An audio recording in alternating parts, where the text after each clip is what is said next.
What's up, and welcome back to the Run the North podcast. I don't know how Jake intros these either, but Miller decided it was my turn. So we're here. This week we're going to talk about the championship games in football, baseball Hall of Fame, NBA trade deadline stuff, coaching hires, all sorts of stuff. But first, let's ask our wonderful co-host Miller how he is doing today. I am tired. Very, very tired. Same. Which I'm sure the sentiment applies for you as well. I have become a full-time caretaker for my grandfather over the past week, so I am dead. Oh, sick. Um, Also, I'm gonna point this out because I forgot about it until just this second. I probably should have said something before we started recording. This is our 50th episode. Oh, yeah. That's crazy, and Jake isn't here for it. Fake Wild. member of the podcast. Brother. That's all on him, though. Jake It is. tough. Now, for the lucky few of you, you're watching this live while I'm doing another subathon because I'm a psycho. So some of you are going to see this on Friday. Most of you have already seen it by then. Yes. Yeah. So we're going to try our best to have a wonderful show because we have an actual audience, and that's terrifying. Okay. Jake, that happens sometimes. It's True. okay, though. You know, Bro's got a life. I'm gonna pull up your Twitch chat in the background. Bro's got a life. I don't know what that's about. I live in this chair. I don't know what's happening. I don't know either, truthfully.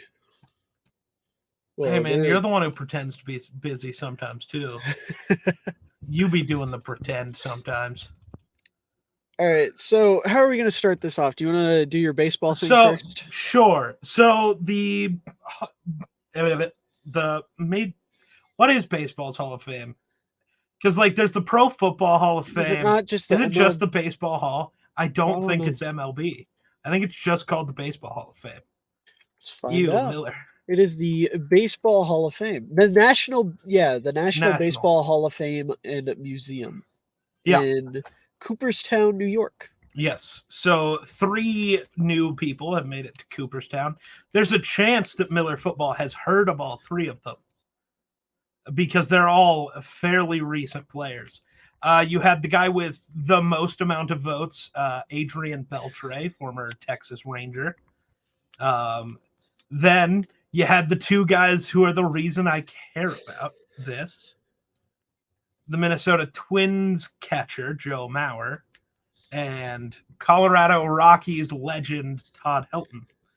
In his 5th year of eligibility, should have been in before that, but he's getting punished because he played at Coors. It was easier to hit in Denver, though his stats on the road say, so it is easy. The ball travels more in Denver. Air resistance matters. But if that's going to matter, that wasn't Beltre that punched Batista. I don't Dave remember Batista? Like the Guardian of the Galaxy? No. He's a wrestler, not a baseball player. No, I know. But that I know. Shockingly. So sorry, my brain just broke. The thing with that, I don't understand. So if Helton needed to wait because he played at Coors, then does every pitcher who spent most of their career at sea level, where pitching is technically easier, have to wait then? Is that going to be a rule we institute? Or how about if you're just a mediocre pitcher when you play mostly at Coors Field, you're just automatically a Hall of Famer? Because that's what you're saying, is that all of these hitters who are great in Denver are really just mediocre and could never be Hall of Fame worthy. Therefore, the pitchers who are then pitching in the easiest place to hit have the hardest job. So they should only have to be kind of okay to get in, right? Is that the rule here? Baseball is stupid. Yeah. And the weird, unwritten rules and old whites are weird and ruin the sport. So wait, is old whites a metaphor, or are you literally just talking about old white dudes? I mean, both a little bit. Okay. I didn't know if there was something I was missing. It's the mindset of the old whites, which isn't always just old whites, but the boring people. Tim Anderson bat flips and we need to kick him out of the league. No, fuck you. Oh, well, if he bat flips, the other team's pitcher's got to throw the ball in his face. Also, no. How about the other pitcher doesn't give him a pitch that he can hit the other way 450 feet? No bat flip then. It's my football argument. You don't want the dude to celebrate on you. Don't let him score. True. Don't throw him the interception. Don't do any of that. It's actually just that simple. Have they put Barry Bonds in the Hall of Fame yet? No, and he never will be. He is not possible to be on the ballot. Why? What's the thing there? Oh, Barry Bonds did steroids? Oh yeah. Oh, I didn't know that. Unequivocally did. So he was the best player in baseball. That's why I know who he is. Yeah. Right. So he was the best player in baseball before he did steroids. But then a bunch of other dudes started taking roids.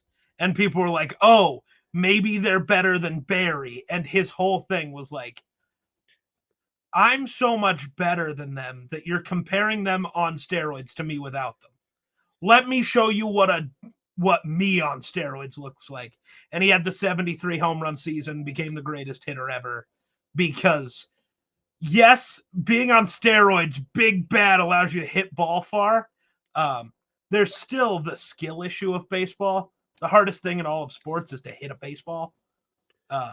And so if you're, it's not close, Miller. You've never tried to execute a lead block as a fullback out of I formation, I fear. That is not the hardest thing to do. It is. No, it's not. It is. It is. I got to hit a grown man moving at 8 miles an hour. That's going to be so hard. I just got to get my hands on. Easier said than done, buddy. Bro, just because you couldn't see the field in football doesn't mean the rest of us couldn't. Calm down. I could see the field, thank you. That's why I forced a fumble the year I played. I could see the field. I wore my glasses. No. I was really hoping that was going to be your answer, but no. No, Valente, it's definitely not. What I'm hearing is none of you have ever tried to hit a baseball thrown to you at 90 miles an hour. Yeah. Okay. I played T-ball. You literally have less reaction time than what your brain can actually deal with. You are entirely making a prediction based off of what you get is you can see how the ball starts rotating at the beginning of the pitch, and you get entirely that second to dictate what kind of pitch it is and where it's going to be. And if you guess either of those things wrong, you miss. See, I was a wicked hitter in T-ball, so. Yeah, where the ball stood still. Yeah. You have less than half a second, technically. It's actually, if you blink, you do miss it. So, yeah. No one throws 90 in Little League. Well, they do in high school, and they do? Not. Sometimes. We had a kid. Dude I don't exactly believe he was a high schooler, though. Is 90 not wild by MLB standards? Not anymore. Not since the 2000s. Gotcha. Now, everybody's mid 90s, and it's wild if you're over 100. Gotcha. I was gonna say I have no grasp. 90 miles an hour throwing a ball. 90 used to be nuts. Bro played Shohei in high school. Nah, Shohei in high school. I know who that is.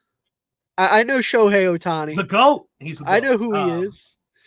But yeah, Baseball Hall of Fame's weird. Helton deserved to be in a long time ago, but his whole career has been riddled with, he played in Colorado. It's that's why he didn't win an MVP. He had a 60 home run, 50 home run season where he had 160 RBIs, led the league in all of it.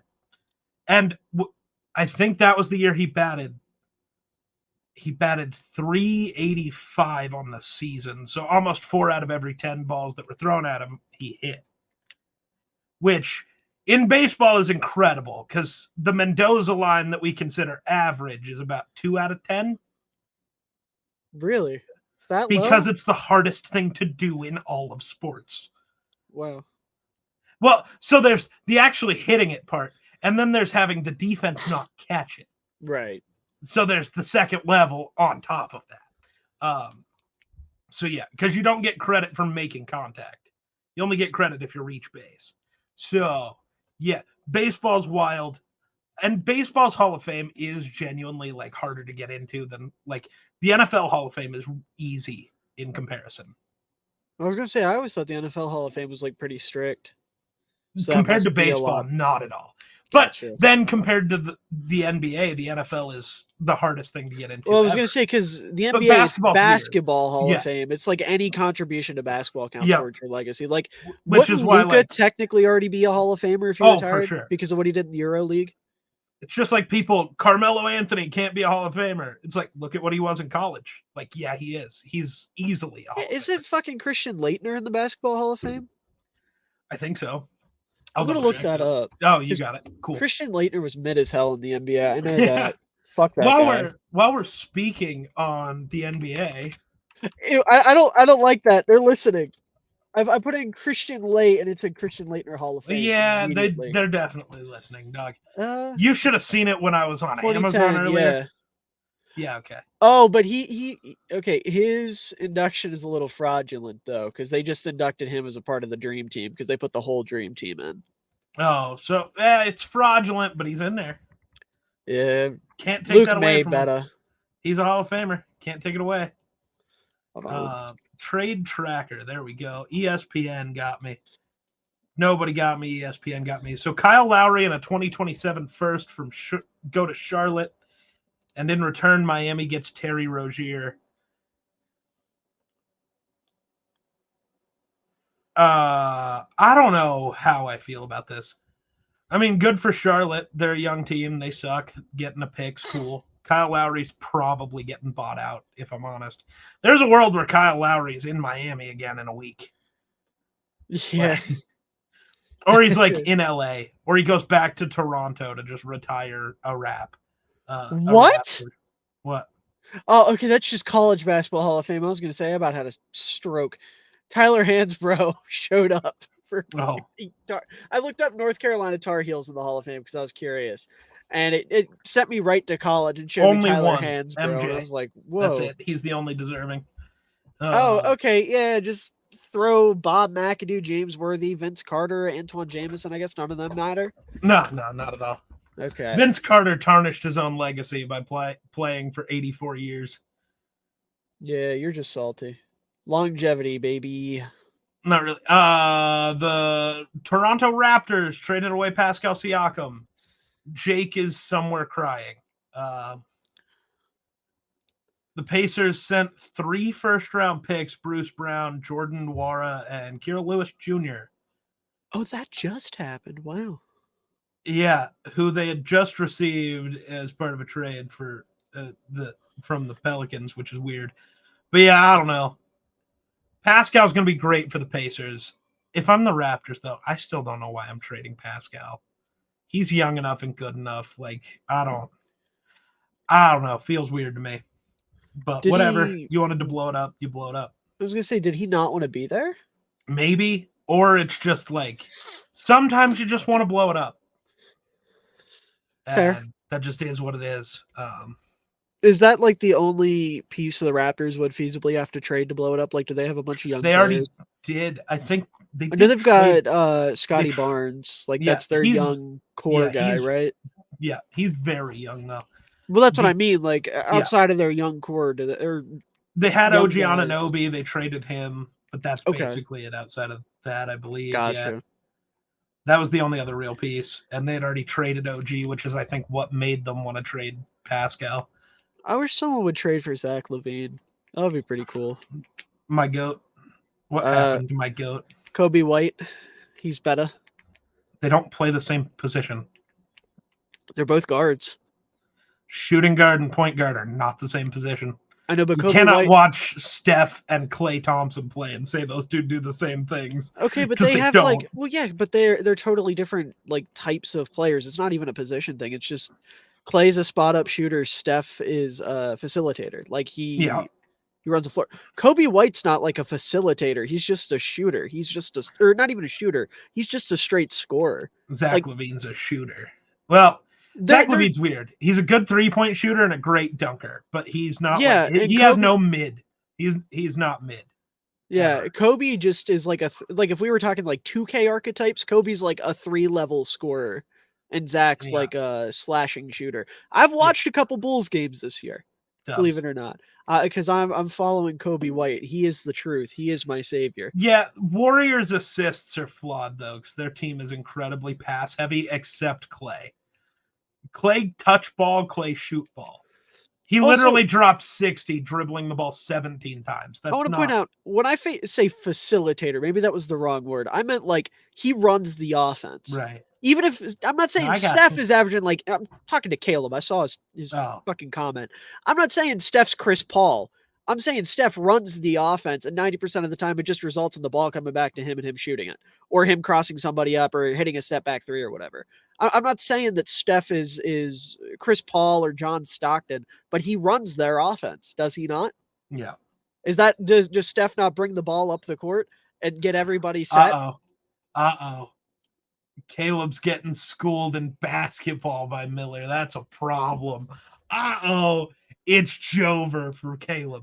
I know the Warriors. Call no games. I know the Warriors. Me and my dad watched a lot of Warriors basketball back when they were really good, because my dad is obsessed with Klay Thompson's jump shot.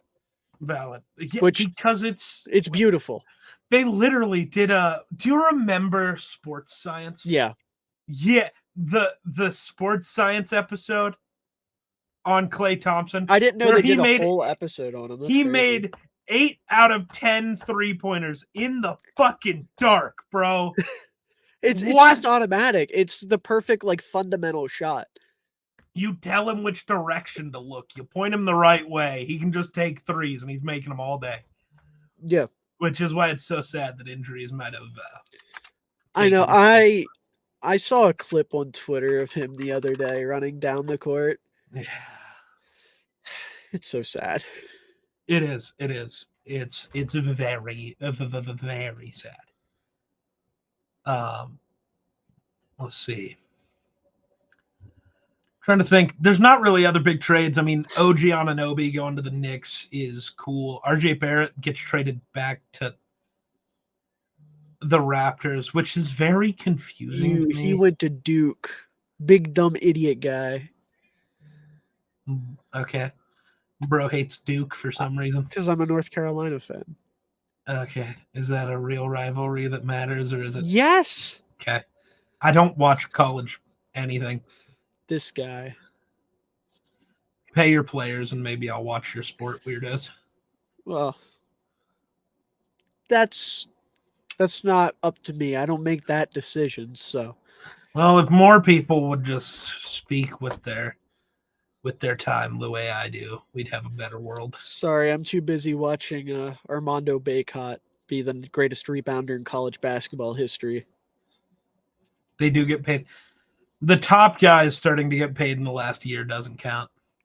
I was gonna say, yeah, don't they do like NIL shit for college players too? But there are 90 dudes on a team, and on a basketball team? No, I'm talking about football now. But like, there's 90 dudes on your roster. Cool. 4 of them maybe are making any money.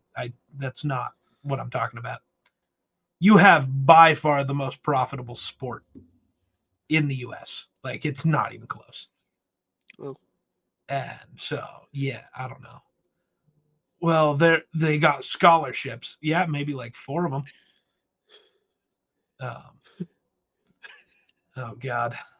It was just so blunt. What is next on the agenda? Steph brings it up now. Gives it up right away. That's how it's always been. Okay. None of that's. It's Caleb. It's not English. Yeah. Okay. An average Louisville football player has 60K NIL. That's the evaluation. That doesn't mean what he's getting, and that's still not meaning everybody gets it. Moving on, let's talk about GM and coach hirings. All right, I've got them all pulled up in alphabetical order here. That's how we're gonna run through I have these. them in team order. Well, yeah, team alphabetical order. Okay, I thought you meant just like coach name alphabetical order. I'm like, bro, yeah, why? Let's start with Alan Archuleta. No, I don't think that's. That was just, I thought of 2 names that started with an A. No, so Carolina, Dan Yeah. Morgan is now the general manager. Geek, c- how do you feel about this one? so I don't. Was Dan Morgan any good at ball? I don't know. He was a linebacker for He was also 6 years and made a Pro Bowler or made a Pro Bowl. Wasn't he a first round pick? He may have been. I don't know. So I don't know. Bust territory. You've got a guy who was a draft bust now handling all your drafts. I don't know how to feel about that. But also, what else were you gonna do if you're the Panthers? You now have worse Dan Snyder. I didn't know that was a possibility. I don't know about worse. I never saw Dan Snyder throwing drinks at people. Well, Scott Fitterer isn't. Bro just didn't spend his Or money. not Scott Fitterer. Yeah. Yeah. Uh, you made me do the same thing. Tepper is worse David because Tepper, he's a shitty person. David as Tepper's, well as doing other shitty things. David Tepper's not prostituting his cheerleaders. Are we sure? I mean, not that we know of. What we didn't know, Snyder was doing it until like 10 years later. So like, I'm just saying, given the information we have, what's worse, prostituting women unwillingly or throwing a drink in somebody's face? There should not have been that long of a pause for that question. I was trying to come up with something funny. I feel like that's a pretty no-brainer answer. Okay, but there's God, that's not. Listen, we'll put it this way: David Tepper has potential. He has potential, but he has potential to be the worst of all time. But as of right now, let's acknowledge the all-time great that we just witnessed. But no, I don't know. The thing is, nobody wants to work for him. Like, right, exactly. Like, at all. I don't think anybody accepted an interview. Why would you? Right. If I'm a head coaching candidate, I don't even want to interview there. Like, bro, unless it's literally me, I'm down. I'll come coach the Carolina Panthers. Fullback dive every play. We got to get a fullback. Well, there's a world where CJ Ham hits free agency, so signing CJ Ham God every play. Oh my God. No, I mean, we're cutting all of our receivers because passing doesn't work in Carolina. Yeah. The big thing with me with this is I get why you had to hire in-house because, like you said, no one's going to voluntarily work for David Tepper. But you go with the guy who is the assistant to the guy that just put you in this royally fucked situation already. Yeah. Like I'm hoping and praying that Dan Morgan was just kind of stuck and he wasn't like in the same belief system as Scott Fitterer. He wasn't like, signing off on everything Fitterer was doing. For example, like, I don't mean this as a slight at Bryce Young, but I really hope Dan Morgan was one of the guys in the building that wanted CJ Stroud. Because I think if that's the case, that means he wasn't aligning with the consensus up top, and that would make me happy. Not even because I think that would have been the right pick or whatever. We can sit here and debate that all day, every day. I still have a ton of faith in Bryce Young, which is why I'm rooting for Carolina to get this shit right. But if he's just another Fitterer, if he's just another, like, he's going to be complacent and do what Tepper wants, then this is going to be bad, like catastrophically bad. And it's a very real possibility. I don't know. I have less faith in Bryce than you do. But if everybody remembers, that's because I was the lowest on Bryce Young out of our group. And it wasn't like I was that low. I still thought he was a top 10 pick. But, like, I thought Richardson and Stroud were better at the time and would be better. Though I thought Bryce Young was the most ready to just go be better. And I still think he should have been. The Panthers aren't a real football team. Yeah. I don't know what happened to their offensive line. I genuinely don't. I think not a single one of, even when they had all their starters, not a single one of them played. Let me just put it this way. Watching them, Ed Ingram would have been the best offensive lineman in Carolina. Yikes. So let me just put it that way. And yeah, Ed Ingram improved. So whoop-dee, because Minnesota weirdly ended up with a good offensive line this year. Don't know how that happened. But development which is what we hope for Bryce Young. Dan Morgan feels, I don't know. This feels like it's a mistake. Just ready to rear its ugly head at everybody. It's a mistake, but they didn't have any other options. No. That's the shitty part about it. Can we force Tepper to sell now too? Didn't he just buy the team? Yeah. Like, can we just demand a refund years? and give it back to the other? Where's Jay-Z at? Does he still want to buy a team? What about even Kanye at this point? He wanted to buy a team. Oh wait, no, Kanye, he apologized, so maybe he wouldn't try to change the team name to something offensive. I didn't know that was a thing. He watched I think it was 21 Jump Street, and he said that changed his mind. I don't know what's going on. None of that's important. I mean, it's not, but that was just the first thing that came to mind. But yeah, no, Carolina's in a shitty spot, and I fear for Bryce Young. Because like you said, Bryce should have been good this year. And we saw the flashes of him being good, but it would have been consistent if he had a real pass catcher and B, an offensive line.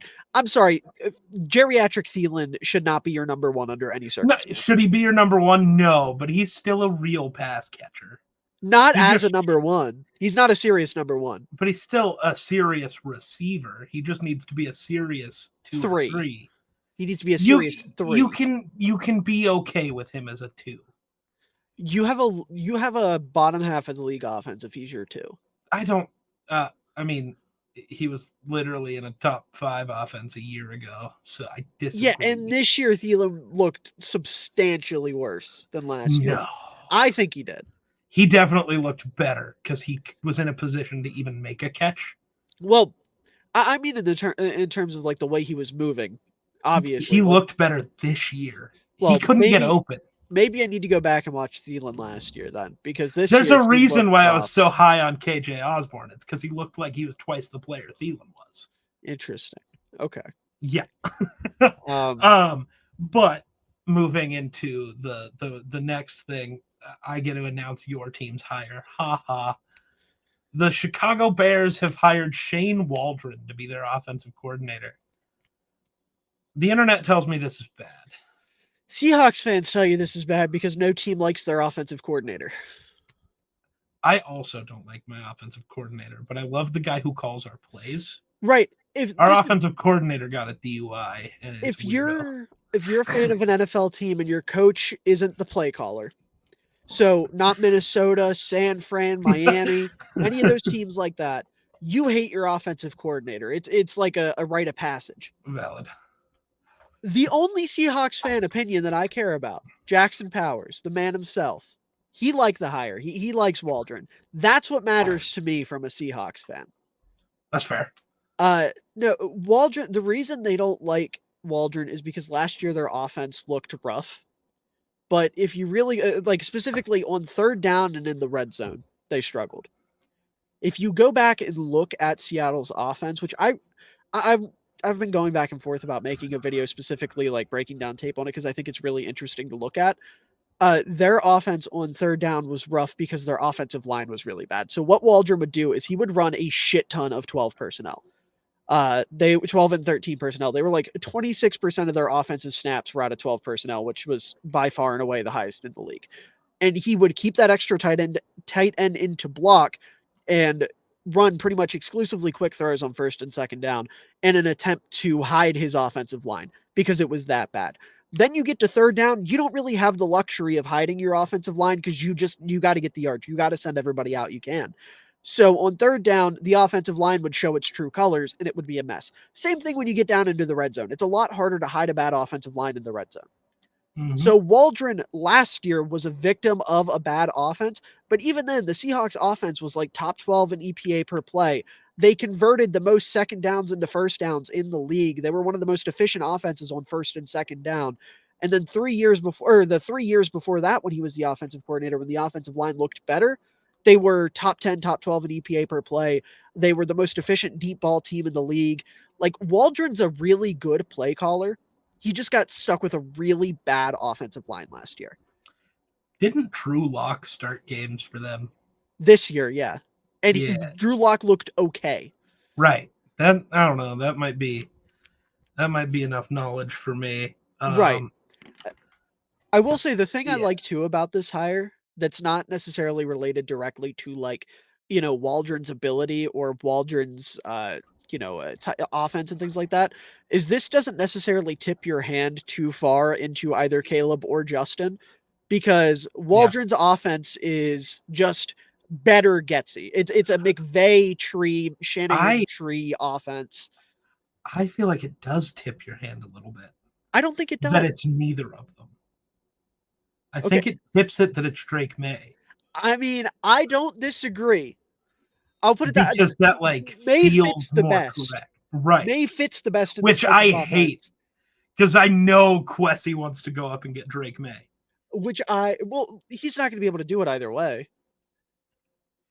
You never know. Do you really think Washington wouldn't take him at 2? I think Washington might be just stupid. And Washington might just trade out because they're Washington. Well, it's a different Washington. It's not the same guys. They have a new GM. They're going to have a new coach, new owner. It's a different group of guys. Right. And what is the new GM going to value? What if the new GM just wants to see Sam Howell?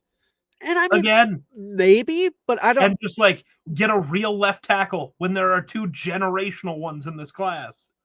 Possibly. Like, I guess that's a possibility. I don't think it's super likely though. I think if Minnesota, pulls the, Trey Lance card out, you consider it.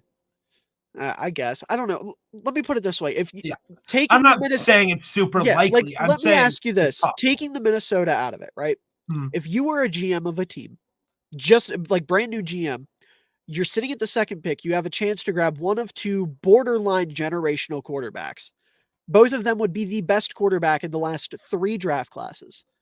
Mm-hmm. And someone wanted you to trade down 10 spots for you to take an offensive lineman. Which would you rather do? I don't see. It would depend on a couple factors. Okay, what are they? How do I feel about Sam Howell? Because he is a second year. I know he's a third-year dude, but he's a second-year dude. That might matter. You might love Sam Howell. Maybe. And that doesn't mean he's better than Drake May. Well, but that means, we're in this spot where we can try to figure out the team. Because guess what? If Howell sucks, you're right back in this spot next year. Right, but are any of the quarterbacks coming out supposed to be half as good as May? I don't know. I'm not the NFL GM. Because look, this is the same thing as the Fields argument, but a year behind and with even less progress shown as a quarterback. That's fair. That's 100%. So it's tough. It is tough, but there's also maybe, GMs are weird, right? Maybe we're in a weird world where this new GM absolutely falls in love with Jaden Daniels or Bo Nix or if either of them go above. No, I'm not laughing at you. No, I'm not saying they go above the idea of that. If you're in love with one of those guys and you can trade down and still get those guys. Yeah. I don't know. NFL teams are weird and they will do that. For sure. And just because the world may look at Christian Gonzalez. The world said he was the best player in that class.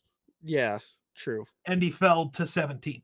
True. Don't let the Drake May is maybe the world thought Will Levis was a top 10 pick. He fell to the second round. I suppose. And that's not a shot at May or anybody. This is NFL GMs are weird and they want their guy. And Drake May just might not be Washington's guy.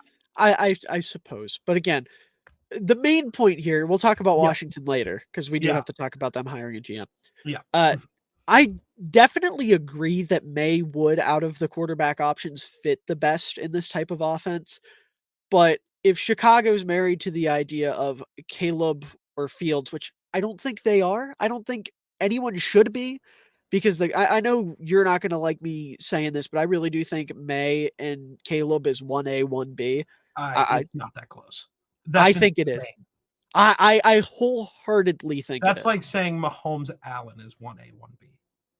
It's not, though. It's not. What does Caleb do that makes him that much better than May? All of it.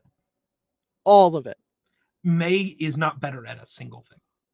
He's better at sitting in the pocket. He's better at reading the defense. He's better at just because he sits in the pocket more doesn't mean he's better at it. That's where you're. I trust him more to do it. Okay. I think that says a lot. If I trusting a quarterback more to do something like that, I think is just as close to saying it. He's better. I don't want to pull the card, so I'm just gonna say okay and move on. Not the card you're thinking, the North Carolina card. I don't want to pull the. It's not a North Carolina thing. Dude, listen, I'm more of a UNC basketball fan than I am a football fan. Well, yeah. Like, I like the football team. I watch their games. I'm not like diehard hoorah North Carolina football. I'm like that for basketball. If we were talking about basketball and I was talking about his older brother, Luke, yeah, we could have that argument. You could pull that card and it would be like, yeah, okay. With Drake, no, I legitimately think he is like that with Caleb.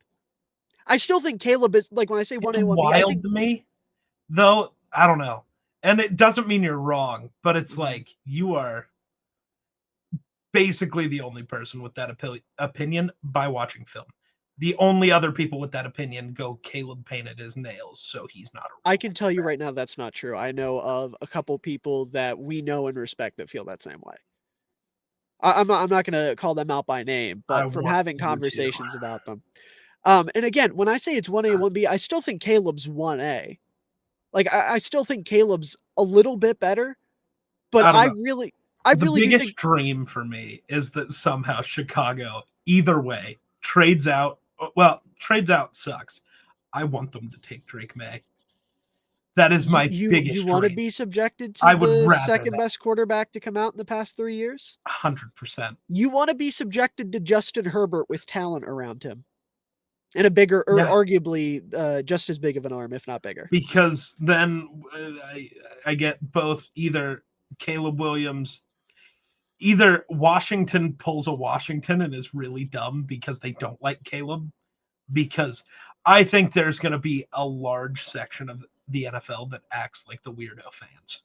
A lot of owners. Unfortunately, I do think there will be too. There is entirely.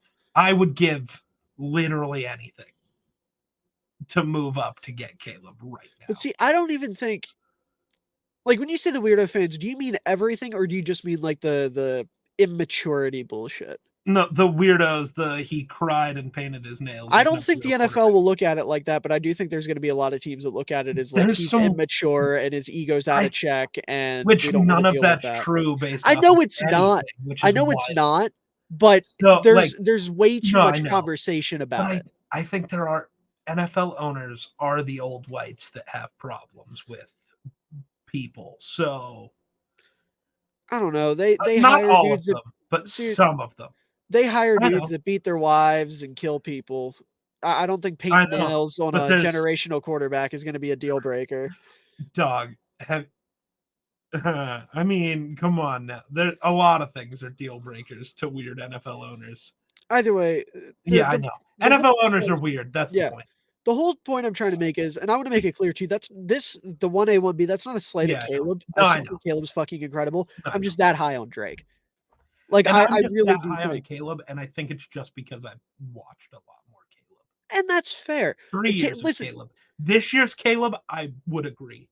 If we're just looking at based off last year, 100%. And that's the other thing you got to remember. When I'm evaluating a prospect, the most recent year is the most important one. Always. Sure.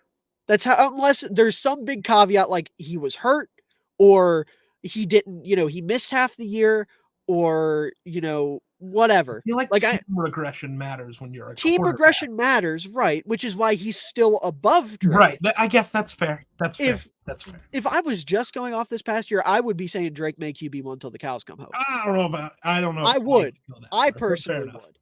But because I'm being fair to Caleb, because I still think he's incredible. And like I said, I think you look at both of them, they would be the best quarterback in any of the last 3 draft classes. I think they would Trevor and Caleb is a lot closer than a lot of people want to give. And I agree with that. I think Caleb's better. I think I would lean Trevor still. But again, I know of a few reasons why. So I get it. And Like, I think cool football genuinely, reasons. if the three of I was going to say, make sure you clarify. They're Yeah, no, football yeah. reasons. Actual football reasons why. Yeah. But again, if those three were coming out at the same time, it would be 1A, 1B, 1C. Yeah. So fair. like, I just it's think wild because at least I haven't put the generational label on May, but like Caleb and Trevor got the generational label, and I hate the people. You can't put that label on quarterbacks all the time. It's not all the time. It's 2 since 2012. It is weird that there are 2. Yeah, I know you don't want to give Caleb that label. I don't like to give the only player I've given a generational label to is Hunter Lipke. No generational from MHJ. Well, I haven't watched Marvin yet. I've only watched the top 2 quarterbacks. I haven't watched anyone other than like Caleb and Drake, just like watching games, not like close, just like periphery. Both about the same. Yeah, I usually don't watch film until after the Super Bowl, but just for the sake of being able to yell at Bears fans, I watched Caleb and Drake early. That's fair. That makes a lot of sense for you. Yeah. I'm just sitting there. Dude, I almost want to watch like not Caleb and Drake for a long time. I want to watch almost every other quarterback because that's what Vikings fans care about. Yeah, and that's fair. And I want to have that argument. That's fair. I don't know. The people saying if we end up with Bo Nix, even in the second round, that's the worst pick of all time. I feel like that's insane. I feel like Bo Nix is about to be not talent-wise, but like how he ends up being weirdly Justin Herbert. Like this guy who gets called to the point of he's going to be the biggest bust of all time, and then is just really good. Isn't he like 25 with a shitty... So is Michael Penix. Oh, okay. Penix has been hurt every year of his career. So is Penix the one with the bad injury history then? Yeah. Or is it both of them? Maybe just Penix. I don't know anything about Penix. I know one of them is old and has a bad injury history. Technically, so is Jaden Daniels. Is Jaden Daniels older? Like Penix has been in college for 6 years. Right, I knew that. Like Jaden Daniels was throwing the ball to Brandon Ayuk at Arizona State. Oh my god. I was gonna say Drake and Caleb are both like 21, 22, right? Well, because Caleb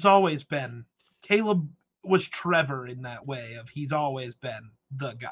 Yeah, and I think Drake has always been similar, where it's like they're the guy.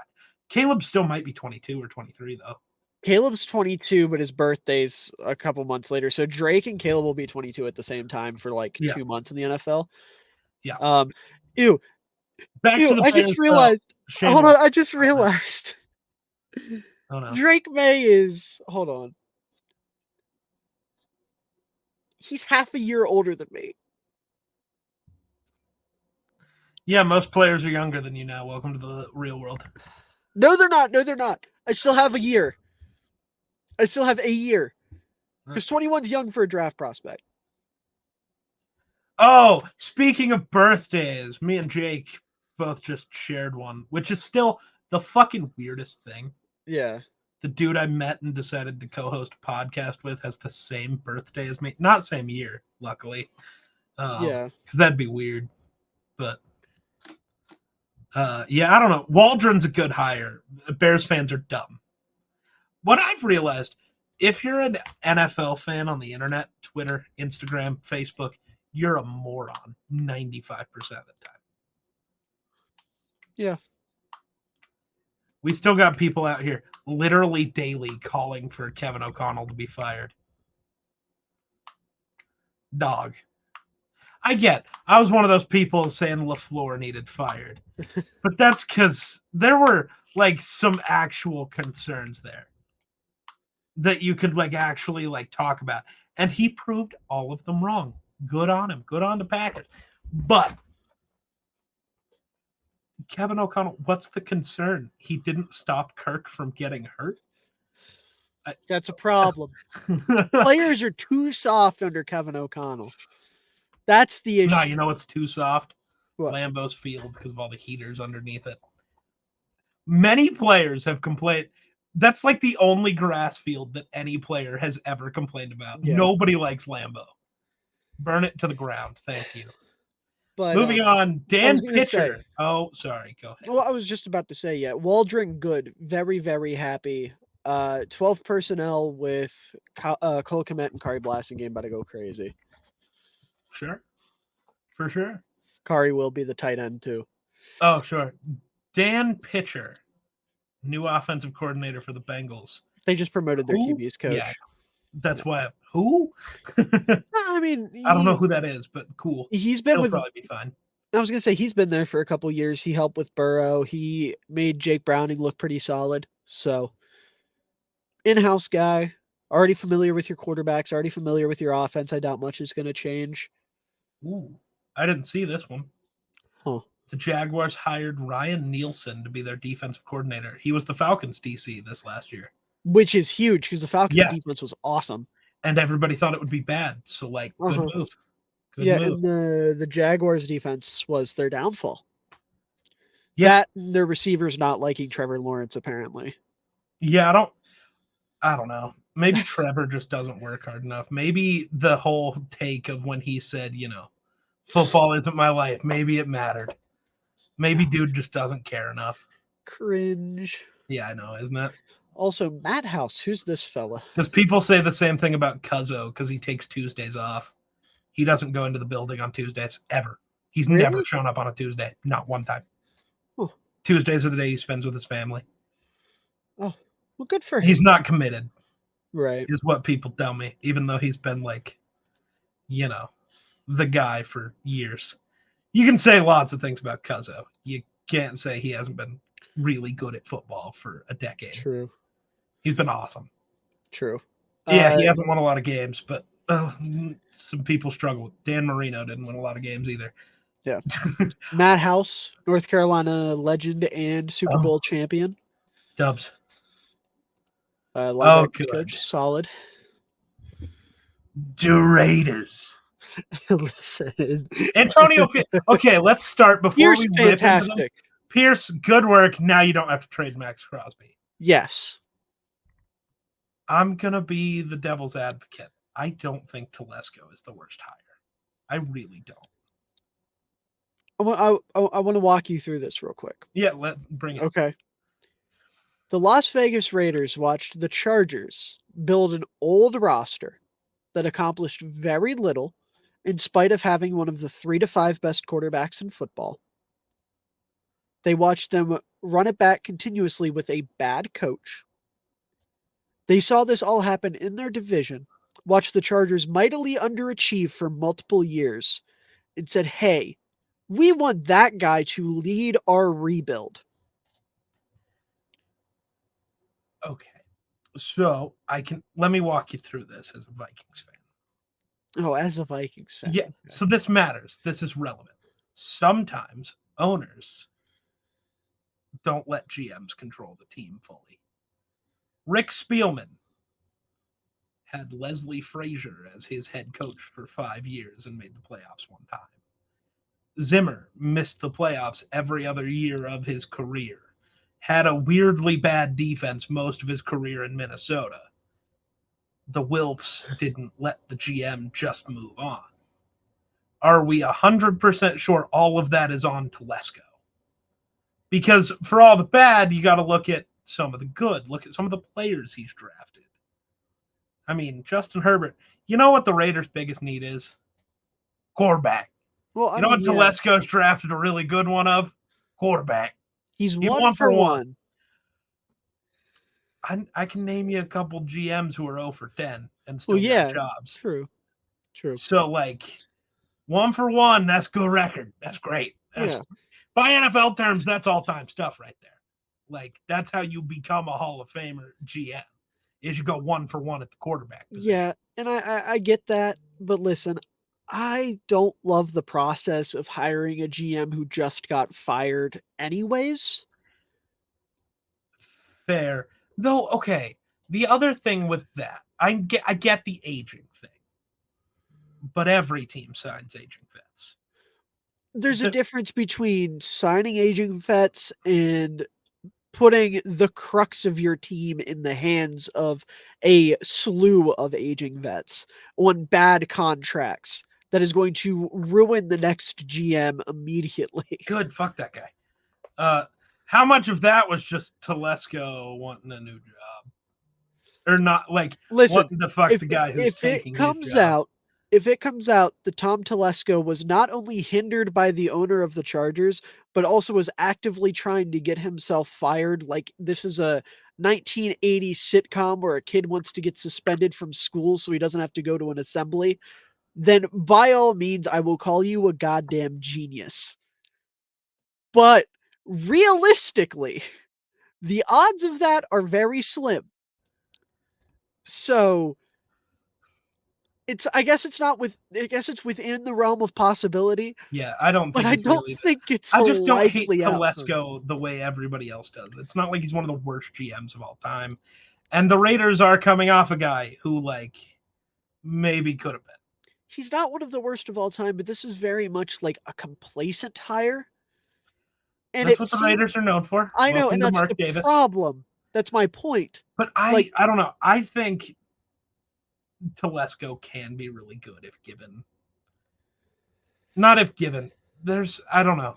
I don't hate it. It might be bad process, but sometimes the destination can still be okay even through bad process. So I'm gonna. It's not. I don't think it's going to be the worst. I think it's still a better choice than the Panthers made. I mean, yeah, they had the opportunity to like actually pick one. Yeah. So that's a step in the right direction. But I don't know. See, because I think Telesco was there 11 years. Like, yeah, of these aging players who have been there this whole time were his guys. Keenan was his guy. Mike Williams was his guy. Slater's his guy. Herbert's his guy. Bosa's his guy. All the good players on the Chargers were his guys. Yeah, the free agent deals are tough, but you also have to look at the situation they were in. They were in a spot where they are supposed to be a competitor. That's when a competitor with Herbert on a rookie deal. That is when you go sign the aging vets. I know it sucks. I'm not going to blame the GM for literally. I say aging vets. J.C. Jackson was 26 years old when he decided to become the worst corner in football. Yeah, sure. Like, these aren't bad deals. These are just players not playing up to expectations. The only one that you can guarantee was a bad deal is Eric Kendricks. That is the only one. And it wasn't even that big. $6 million a year for a line. That's literally less than Bobby Wagner, and EK is better still. So that is saying nothing. No, but like I know. I just wanted to take a shot at Bobby Wagner. Paid fair. So like, it's not like he's giving EK 20 M's a year. He's giving him 4. Again, it's not even that Telesco's aggressively terrible. It's like I said, I don't like how complacent this hire is because it seemed like, I know, like you said, that's Mark Davis or Al. It's Mark Davis now, right? Yeah. Al Davis was the old man. Okay, so Mark Davis. If we had Al Davis, it'd probably be a good football team. Right. Al Davis, may he rest in peace. His son Mark with his bull haircut looking ass. He don't know what the fuck he's doing, right? The point I'm trying to make here is it really seemed like the Raiders were starting to turn a corner. Antonio Pierce is huge for them. He's bringing back the Raider way. He's the right type of coach for this team. You've got the entire team rallying behind him. It really felt like they could go out there and make a big swing at a GM and, kind of do the same thing. Like Antonio Pierce, he was an interim head coach who was like their linebackers coach or some shit. Nobody expected him to be a good head coach. You bring him in, that works out. If you take a swing at GM, bring in a guy that's young with upside. They have one of the hotter GM or someone who I've been told many times is a hot GM candidate within their building with Marcel Reese. I swear to God, this isn't fullback bullshit. Like genuinely, I have heard time and time again that Marcel Reese is supposed to be like a football ops whiz. You could have done that. You could have went out and gotten one of the young upstart guys. You could have pulled someone like Ian Cunningham from the Chicago Bears, who's gotten a bunch of interviews. What if Pierce wanted Telesco? That would make me like it a lot more. Because he's like a lot more. Maybe Pierce, because he was hired first. Right. Maybe Pierce sat in on the GM interviews. If Pierce wanted Telesco, that makes me like it more. He liked Telesco's plan for where this team could go. Right. More than anybody else. That I don't know. I'm trying to play devil's advocate because people are acting like it's the worst hire of all time, and I think that's ridiculous. Yeah. So I just had to play devil's advocate. I'm not saying I love it. I think it's yeah. It's all right. Rick Spielman got GM interviews, so I don't. NFL teams are dumb. I'm getting GM interviews. Speaking of the charges. Oh yeah. Harbaugh. Yeah, I don't know. Former Chargers quarterback. Must cool. Anything else be said? Harbaugh. Part of me wants the Chargers to be bad. Why? I love Harbaugh, but it would make me happy because Vikings fans are like, it should have never been KOC. It should have only been Harbaugh. He's the only good coach ever. So if he was just bad with Justin Herbert, it would be so fucking funny. Oh my God. I want it for narrative purposes, and that is two things. Yeah. Two things. Yeah. Number one, that directly hurts Justin Herbert. Number two, if the Chargers are bad, that makes Denver's life easier. Do you want that? No, but the Raiders and Chiefs good. It doesn't matter. Raiders good. Antonio Pierce. That's all you need to be better than the Broncos. Thank you. It's not that hard. Broncos bad. I disagree with that. Did we watch the same Broncos team? Yeah, remember when the Broncos were like on fire for half the year? Against backup quarterbacks and bad teams? Yeah, I remember. I still saw more from them than I saw from the Raiders at any point last year. I don't know about that. This is a team that got smoked by the Bears before their defense got This is a team that scored 63. I think if you remember, the Broncos had 70 to put on their heads. Oh, they scored 63 against Brandon Staley, the guy who... Bro, you see, you're saying that as if they didn't just put up literally 3 points 4 days before that, or 0 points 4 days before that. They lost Brandon 3-0. Brandon Staley. Point blank period. Brandon Staley. Genius Brandon Staley. Sorry, but like I don't know the Chargers talk, which is what matters right now. True. Herbert's got a real quarterback, or got a real coach. Yeah. Harbaugh's got a real quarterback. Yeah. Because when was the last time he had one of those in the NFL? Colin Kaepernick. Before whatever happened to Kaepernick. Okay, yeah, like the year and a half when Kaepernick was good. Okay. It's good for a few years. Was it a few years? 3, which still isn't a lot. It was an average NFL career, but he was really good for that. A year and a half was just a guess. I wasn't like... I think Cap suffered from the issue that the 49ers did, if you remember. It's the reason Harbaugh got fired. Every good player on that team left. There was not another real player. True. And we all just pretended it was Cap being the worst. It's like, no, we just don't like him because he took a knee. But I don't mean we as in me and you. I just mean... I was going to say, I wasn't that big of a Kaepernick fan beforehand. I loved Cap. I was never big into him. Dude, the big game against Green Bay made him like my favorite QB in the league. Well, I loved him for that game. But I couldn't give a shit less about the kneeling shit. Right. I just wasn't a big fan beforehand. Yeah, and I'm not saying that like I was a Chiefs and the Bills back to back, bad team. Right, and it's not like I was saying like I was a Kaepernick hater. I was just very indifferent towards him. Sure. And then he fell off, and I was like, oh, okay. And then he started to fall off, and Harrison Smith killed him that one time, and it was fucking hilarious. Have you ever seen the hit Nick Kwiatkowski put on him? No. Nick Kwiatkowski knocked the logo off his fucking helmet. That's sick. Yeah. But no, the point I'm trying to make here is Jim Harbaugh gets the best quarterback he's ever played with. Yes. Justin Herbert gets a real football guy. He's going to bring in, and I think he's supposed to bring up his defensive coordinator, who was awesome. That could be a dub. He's going to bring in a real... Wasn't Mike McDonald his defensive coordinator the year before? Yes. Yeah, it should be a dub. Should be a dub. So he'll have a real defense. I'm really curious to see what they're going to do at offensive coordinator. I don't believe the whole Greg Roman rumor, because that doesn't make any sense for Herbert whatsoever. I could see Roman joining the staff. He won't be the OC. He won't be calling plays. He might be there to help out with the run game because their run game has been so fucking but it abysmal. does also kind of make sense because Greg Roman's just Harbaugh's OC. Yeah, but I don't know. I would want to see Herbert has the athletic traits. You could. That's not his Turn Herbert into Josh Allen. Let's go. I mean, I guess. I don't know. Point is, this is a fantastic situation for the most undeservedly hated on quarterback in football. Yeah. And the Chargers are in a great spot.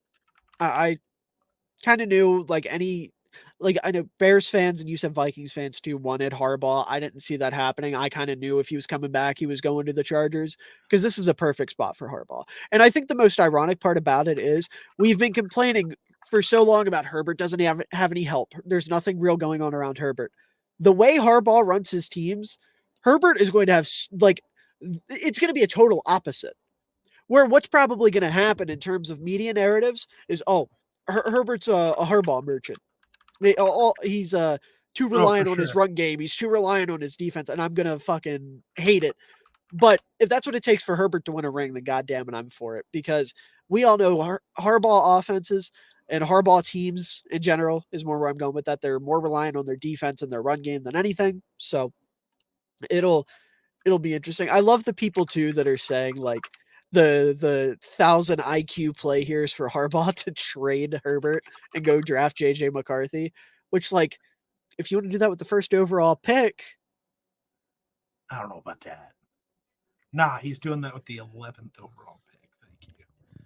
You would have to give up your team and you would have to give up everything you own for Herbert, including Jefferson. Okay, starting with Jefferson. So I made this as a joke. The whole turn Herbert into Cap. What are you looking at? What? Everything. Their size, everything that happened at the combine. Bro, Herbert's just better Cap. Dude, Greg Roman might actually be the choice. Not even kidding. They are so insanely similar.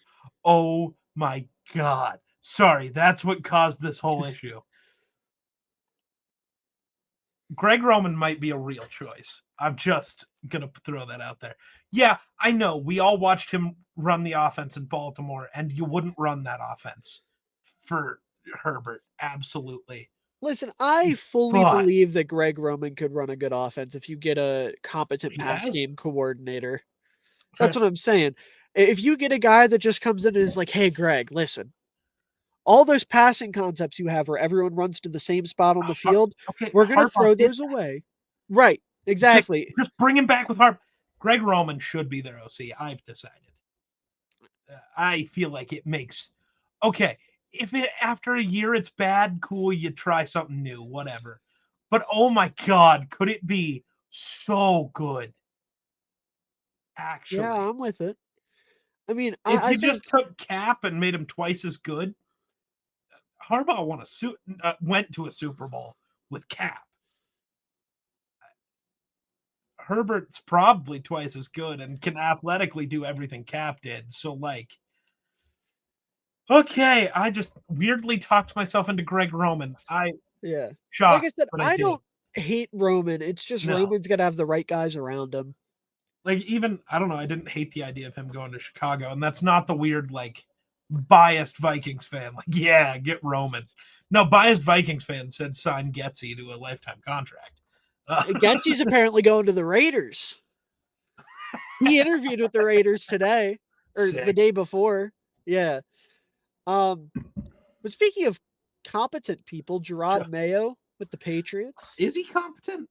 That's not me taking a shot. I know nothing about what he's done in the league. That's so rude. I'll put it this way. Belichick handpicked him to be his successor. That's fair. Yeah, but Belichick handpicked Mac Jones and see where that ended up. Belichick handpicked Mac Jones in the sense of, okay, Trevor's off the board, Zach Wilson's off the board, Justin Fields is off the board. I think he's better than Kellen Mond, probably. I guess I'll take him.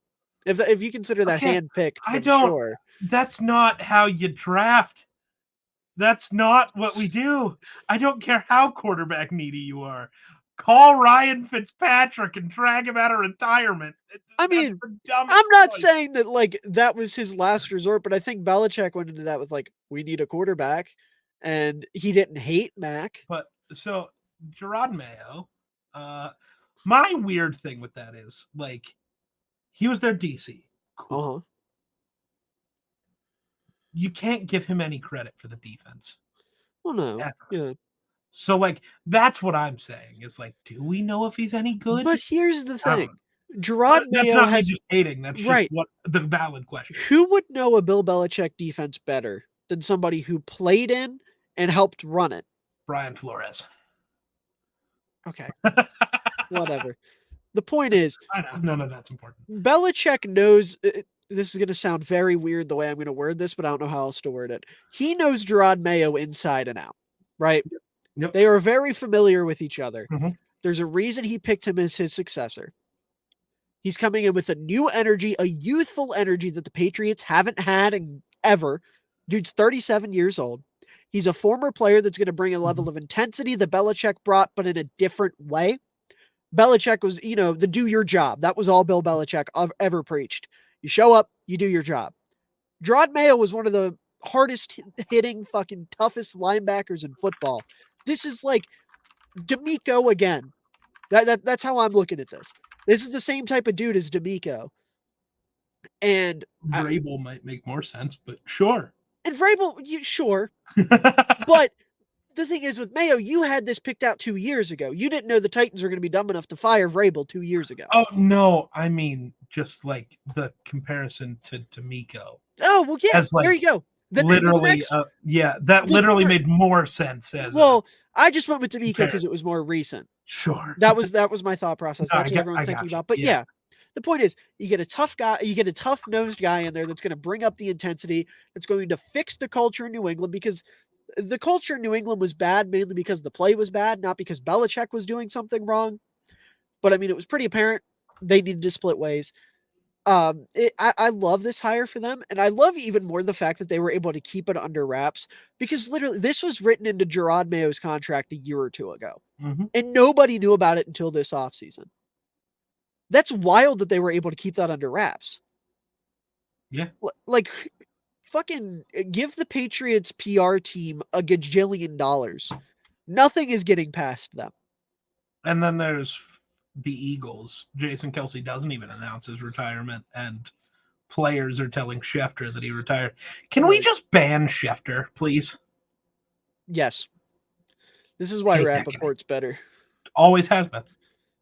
I'm just saying. I enjoy listening to Rappaport talk more. Yeah. Schefter's voice annoys me. Everything about Schefter annoys me. Not only is his voice annoying, but Schefter's weirdly arrogant. Like, buddy, you're just the news boy. You're nothing. Ian Rappaport just did his t-shirt on TikTok, right. So hey, this shit just happened, bro. Hey guys, we're here in Philadelphia. I just ate a meatball sub. We're gonna go watch the Eagles practice. I'll let you know what happens. Oh, bye. But first, there's reports out Matt Patricia is now calling defensive plays for the Eagles.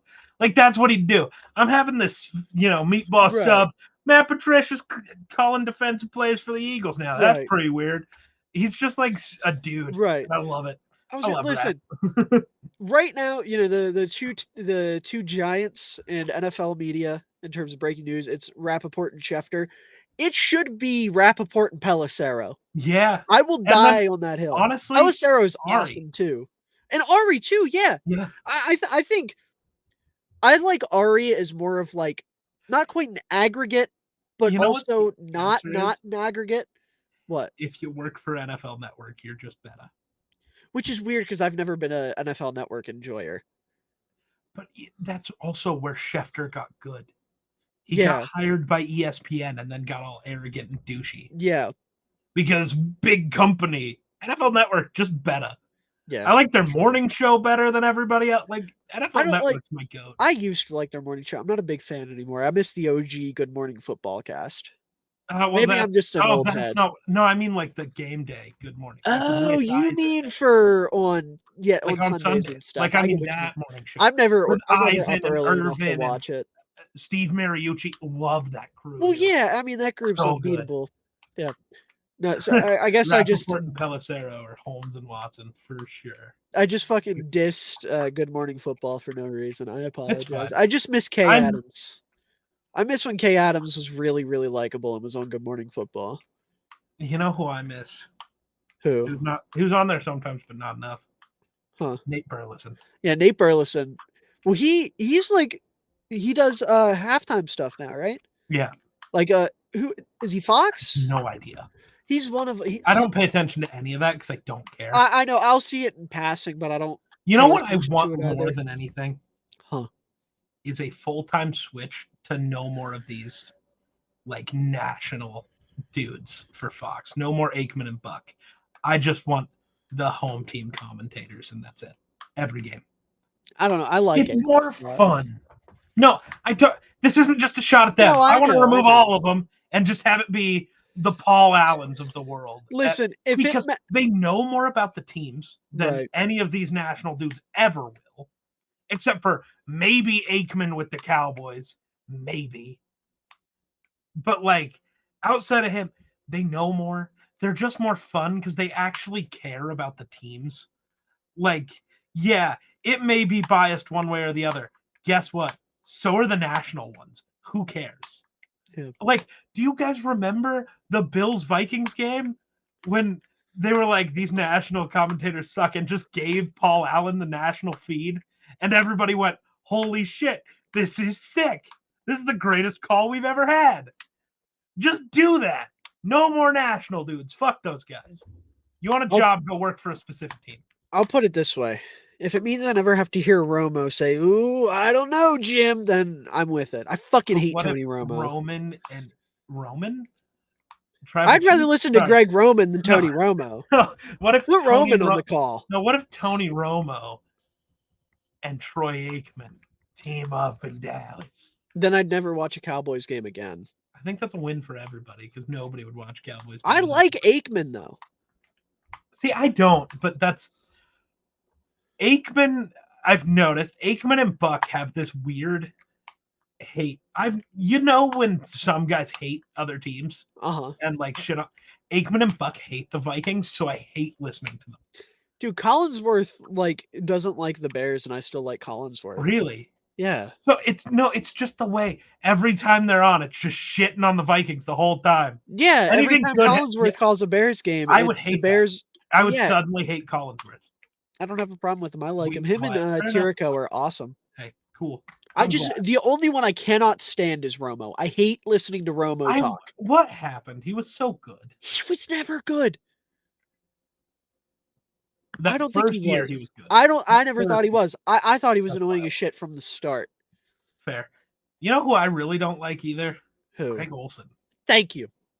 Apparently, we're the only two people that think that way. Really? Apparently. Dude, he sucks. I brought this up. I think I was talking to Patrick. The one weird national guy I do like? Huh. Mark Schlereth. Yeah, Mark Schlereth is awesome. Stinks the goat. Now the goat is Moose. Thank you. Moose is the best out there right now. No.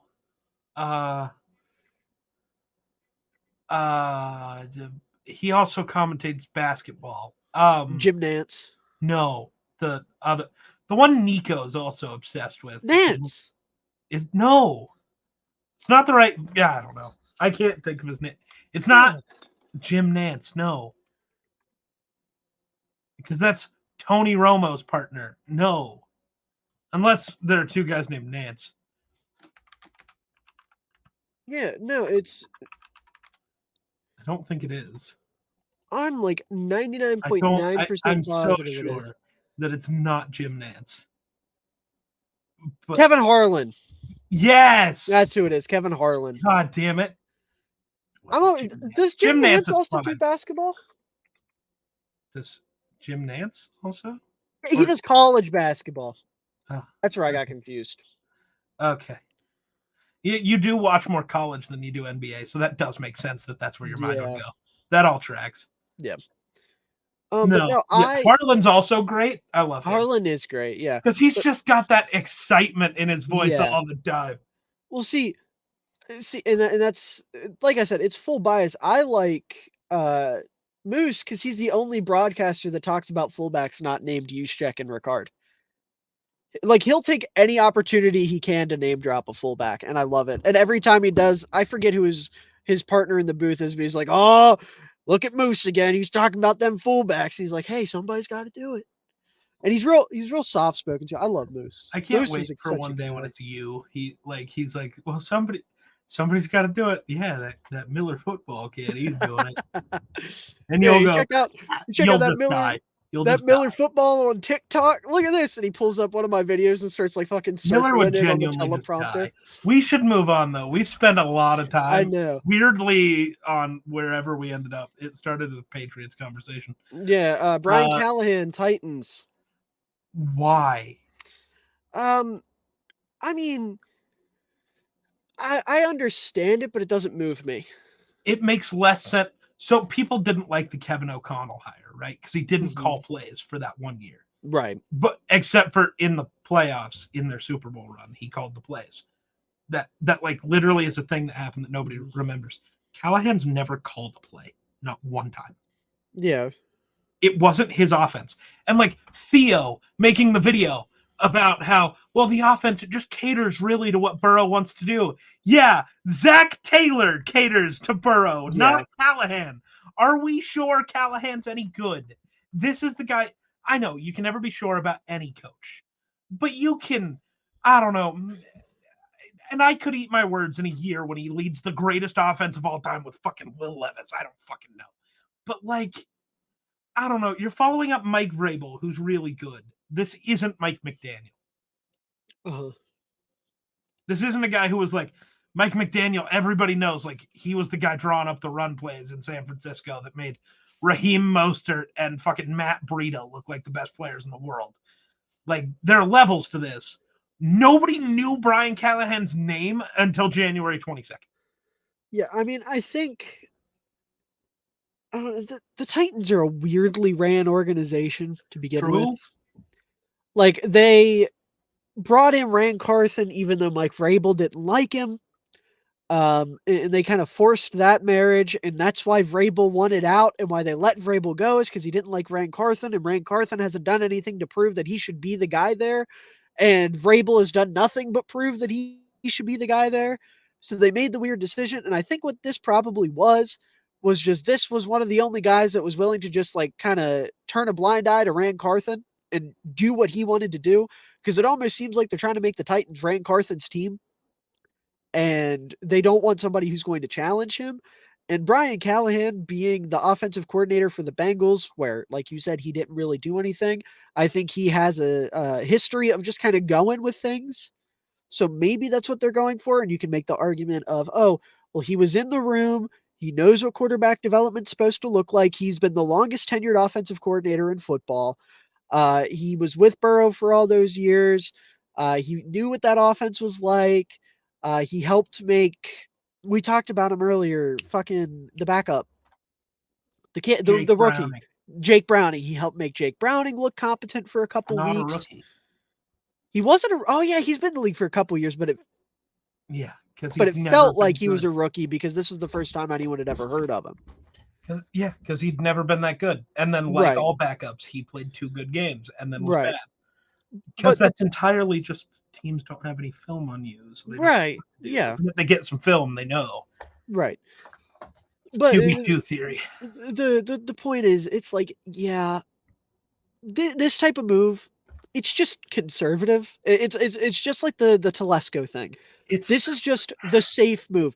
This guy has been. This one's worse.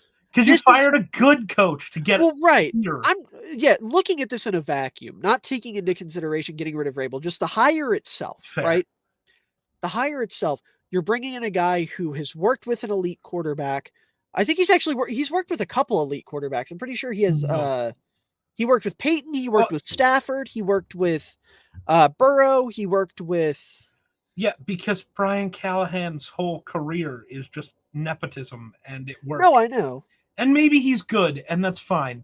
But my thing is, look at the way people have been talking about this. You fire Vrabel because you're hoping for a Miami Flores to McDaniel thing. And then you go with the one guy that has no chance of being that. Right. That's why it bugs me. Slowick could have been. And I know some people didn't like Slowick. Which I'll never understand why. And he's better than Slowick because the Bengals offense was as good as Houston's. It's like, well, Slowick called Nico the plays. Collins is really good. But he's not T or Jamar. Right. Devin Singletary's good. He's not Joe Mixon. Even the husk of Joe Mixon that's left. It's like last year's Dalvin, where there's still something in that husk. That's what Joe Mixon Right. this year. Callahan makes no sense. And I hope he's good anyways, because it's more fun that way. Right. But fuck. I don't think this is like an all-time bag fumble. No, it's fine. Like it's just not. It's aggressively mediocre. Yeah. Especially since it felt like it should be, where you go get that weird, take a shot on a guy. Right. If you're forcing Vrabel out, you better have a good reason to. This isn't a good reason to. This is just be so aggressive in the shot that you take that it's like, that's what McDaniel was. Because most people are like, who the fuck's that guy? But then you look into it and it's like, man, if it works, this is going to be a fun time. Right. Go get Dan Campbell. I have my issues with Dan Campbell. Not really. He's fine. It's my joke issue for narrative purposes. But yeah, go out and get Bobby Slowick. Go after Ben Johnson. Go after even like fucking Clint Kubiak. Yeah, your guy. Just get a proven offensive mind that is called plays. I meant to bring this up in the Bears thing. Uh-huh. What's the love for Clint Kubiak suddenly? I just wanted him because Shanahan. I wanted a Shanahan guy. So people forget he's been an offensive coordinator. I know that. I'm aware of that. He was not worst great with Vikings offense that Kirk Cousins ever led was Kubiak. The offense statistically was still fine. Fine is not what you want. I know. I am aware of that. Everybody had him listed as a top 1 or 2. My hope with it, just from me personally, my hope was that he took that, went back to Shanahan, learned what Shanahan was doing now, built on it, and was ready to come back with something new. I think he's still just going to run a Kubiak offense. I don't think it's going to be a Shanahan offense. Well, we'll never know now, and I don't care because I have Shane Waldron. Might, because Clint could always get hired somewhere else. But I won't care at that point. That's fair. Because it's not fair. Chicago. But I don't know why. It's just like before Detroit fans annoyed me enough that I hate them now. Uh-huh. And maybe it's because I have so many friends who are Bears fans where I kind of want to see them succeed, Uh-huh. I don't want the Bears to win. But it's also like, if we're going to talk about it, I'm going to talk about good things for the Bears. I'm not going to be always the Debbie Downer. And it's like, Clint Kubiak makes no sense. He's bad. He is aggressively mediocre at everything. And I don't know, when Kirk Cousins and Justin Jefferson aren't enough for you to have a real top 10 offense, you're not doing it right.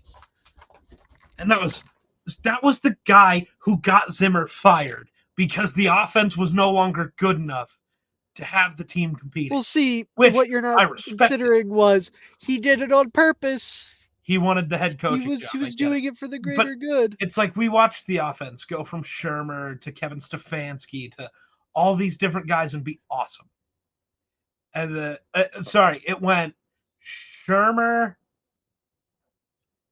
Stefanski, Gary Kubiak, and then Clint, and he fucked it up. And then immediately the offense was top 5 again. Kevin O'Connell shows up. Clint was very aggressively the problem. And I just hated the idea that I don't know why. I'm not a big on second chances. I know I argued for Tom Telesco, but I think there's also a bit of the Chargers is the Chargers. Yeah, my whole argument for Kubiak was simply I was ready to take a swing at somebody that ran a system that I wanted. But Waldron, the way I looked at it, Waldron was the better option, but my biases wanted Kubiak, if that makes sense.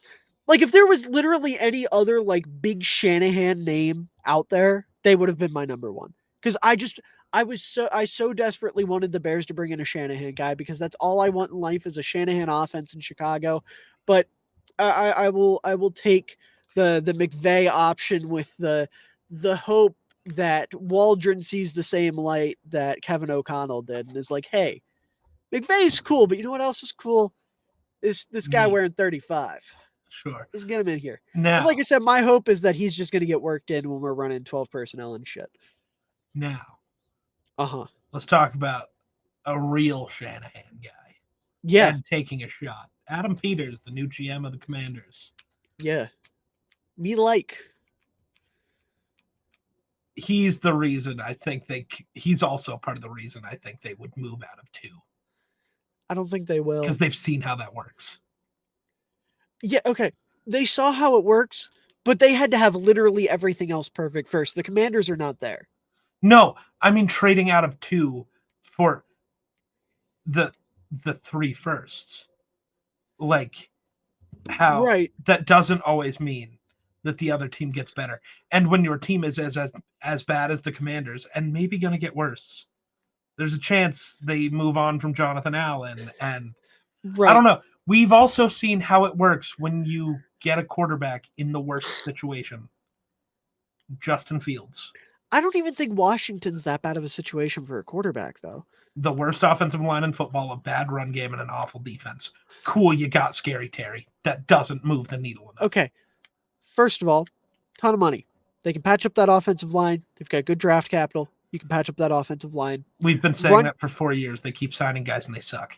That might not change. Different GM.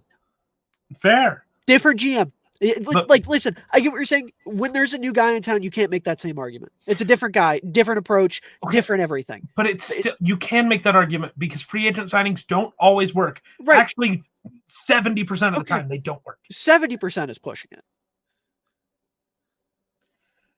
If we're tell me how many free agents we can name that like joined their team and were actually as good as we hoped. It's not many. Okay. The point is, if you can get a solid offensive line in Washington, which is possible, there are some pieces there. You got to add a couple guys in free agency, draft, whatever. You have a good receiver room. The run game, we know you don't need to have elite running backs to have a good run game. You just have to have a good run scheme. If they bring in a guy like Ben Johnson or Bobby Slowick who know how to scheme up a good run, then it's not going to matter that much. That's the thing. If Washington gets a good, like if they nail this coach hire and it is one of these young offensive gurus, I don't see how you pass on a quarterback. Like I really don't. Like I get the Niners thought process. The Niners, when they were going for a quarterback, they were looking for a successor to one they already had when they already had an incredible roster established. They already had a top defense. They had top pass catchers. They had a great run game. They had a good offensive line. You're looking at this from the wrong team's point of view. I'm not talking about the Niners' point of view. I'm talking about you see how it works when you let a team trade up, get 3 first-round picks. Yeah, quarterbacks can work. They can also miss. And you can draft a bunch of incredible players. So you're saying you have because he got burned by it, he's going to have like PTSD. No, I'm saying you think about it more than a guy who's never been on either side of that. I mean, I'm not saying it's a guarantee. Obviously, you have to weigh all your options. And I'm just saying they have arguably the worst roster in football. They don't have. Name me one piece of real defensive talent they have. Yeah, say Cam Curl, the guy who's a free agent. Right. I mean, yeah, Daron Payne. Who is... Did he sign a full contract or did he get tagged? Oh, did he? He signed a full contract. You have Daron Payne and 0 edge rushers and 0 linebackers, so he's going to be useless. You can just triple team him like they do Aaron Donald and guarantee nobody else on that defense can do anything. Doesn't matter. Daron Payne better. Than Aaron Donald? No! Yep. What name sounds cooler? What name sounds cooler? Daron Payne or Aaron Donald? Dog, if we were going by names, the NFL definitely wouldn't be what it was. I can promise you Brady wouldn't have been any fucking That's why Montez Sweat is the best edge rusher in football. Daniil Hunter. Bro's literally hunting quarterbacks. Montez makes the quarterback sweat. No, Montez is just sweating because he's nervous. No, he's making the quarterback nervous. Plus, no, it's literally Montez Sweat. They call him Tez. So he's just a broken Pez dispenser? No. No, Tez just sounds cool. I don't know. None of that's important. But what I'm saying is Washington. No, I mean, I get it. I get it. You don't I know. get what And you mean. I don't know what they do. See, I was going to say, what if they get Vrabel? Vrabel's probably going to tell the GM, you're drafting a quarterback or I'm going to kill you. Yeah. Because he just doesn't want to be Tannehill again. Yes. Now, I don't know. I just think. Remember when I said I'd cut my dick off for a Super Bowl? I'll cut your dick off for a quarterback. God damn it. The way I'm looking at it, new GM, you're going to have a new head coach. Yeah. Getting those two and a quarterback on the same timeline is big. Because at the end of the day, what's the number one thing an owner's going to value positionally? Quarterback. Right. I get it. If you get a GM. I get it. Right. I just think there's a lot of cases. Trevor Lawrence, you get a quarterback before everything else is set, it goes bad. Not many guys. I understand that. I just don't know if Washington would be the team to break that trend. Because think about who's their most outspoken owner. They have a group of owners. Who's the most outspoken owner? Magic. Do you really think Magic Johnson's going to think about the logistics of, let's trade down? Magic wants the big flashy quarterback. He doesn't want the big flashy quarterback. He just wants whoever the big flashy name is. And if Caleb Williams goes 1, Drake May is not big flashy player. So what you're saying is Jaden Daniels Heisman winner is the number 2 pick for Washington. Actually, that makes more sense.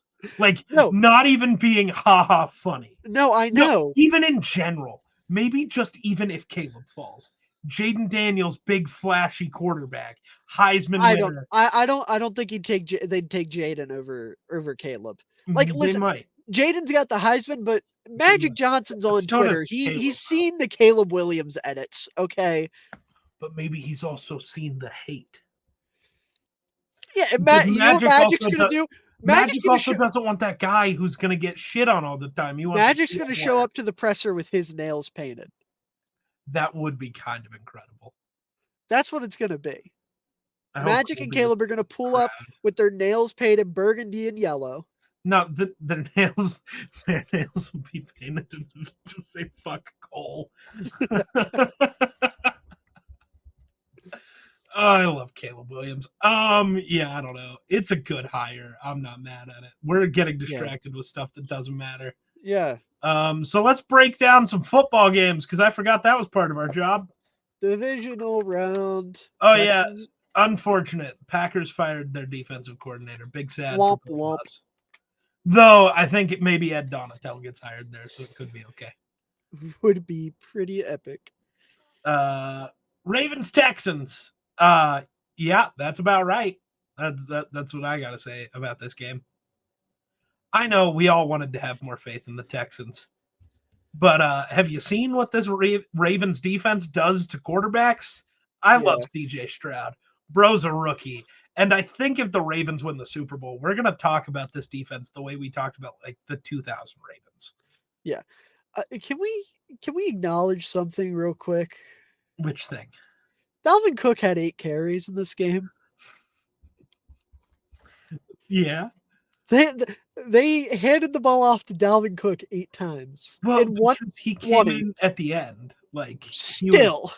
They didn't want Gus and Justice getting the bad juju of giving Dalvin the football in the year of our Lord 2024. See, you know what's fucked up? It was the good juju. They should have just stopped it after 1 carry, though.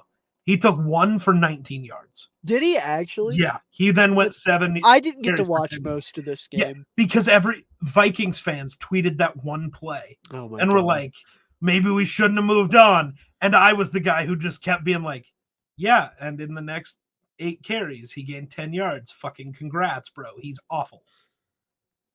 He had one big moment because when you clear a hole, he still has good vision.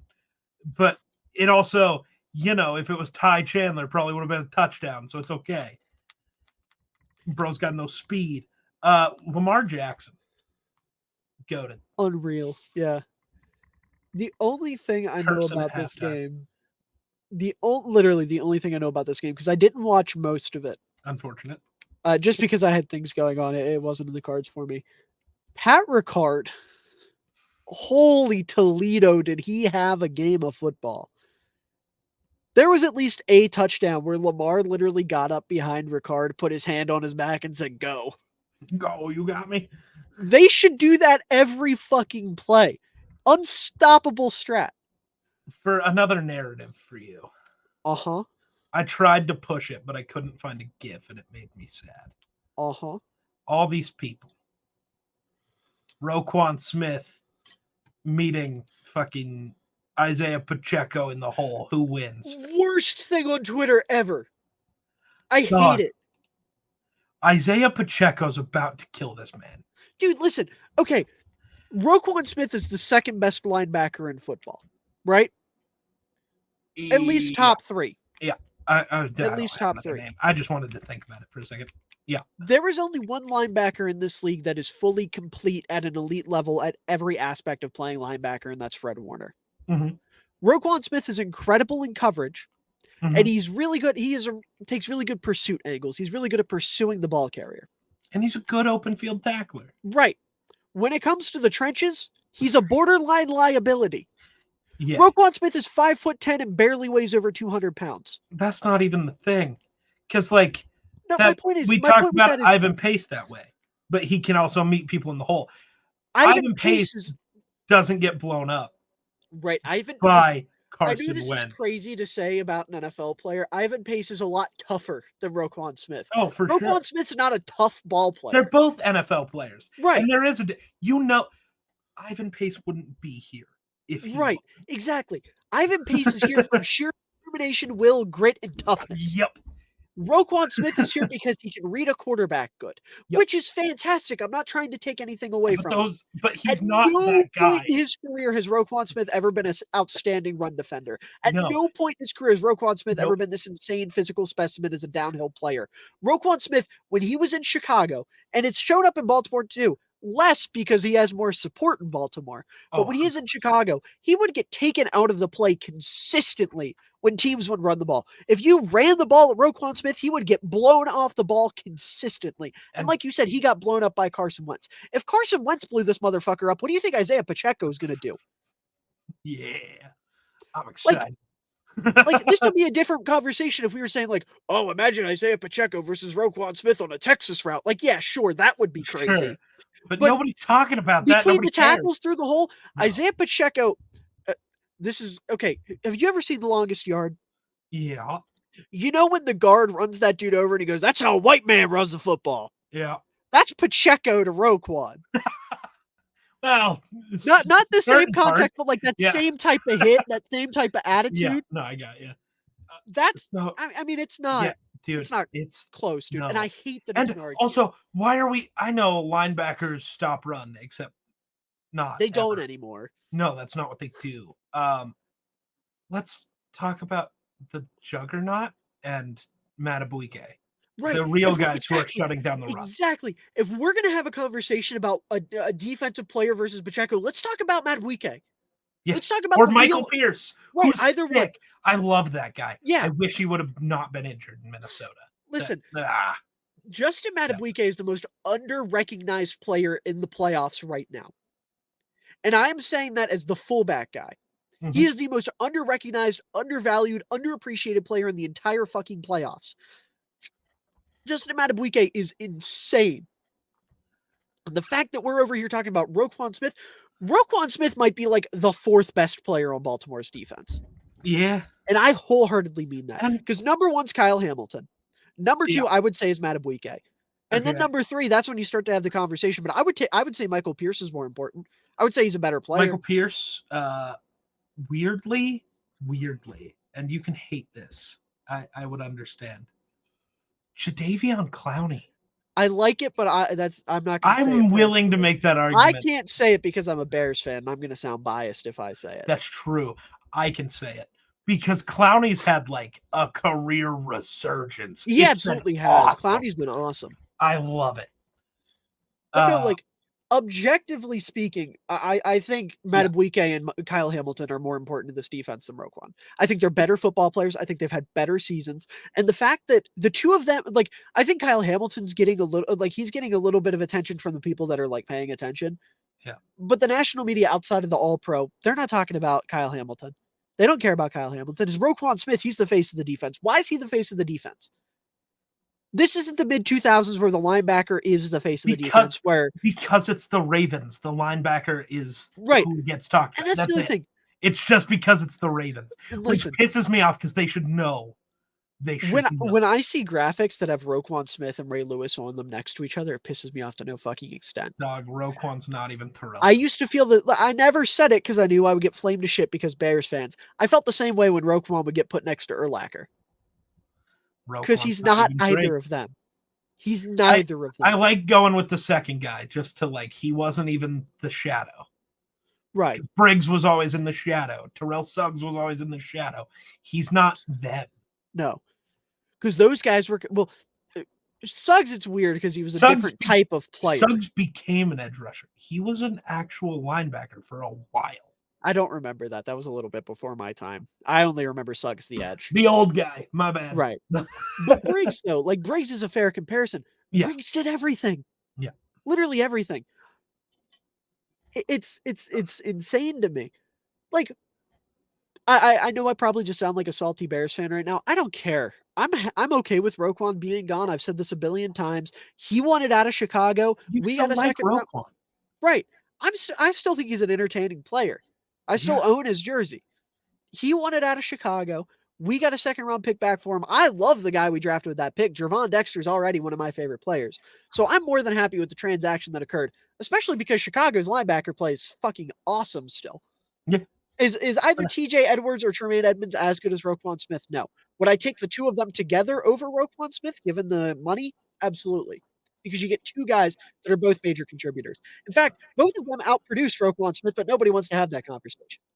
The point is, Roquan Smith is it bothers me the way they talk about him. And the Pacheco thing has been the boiling point for me.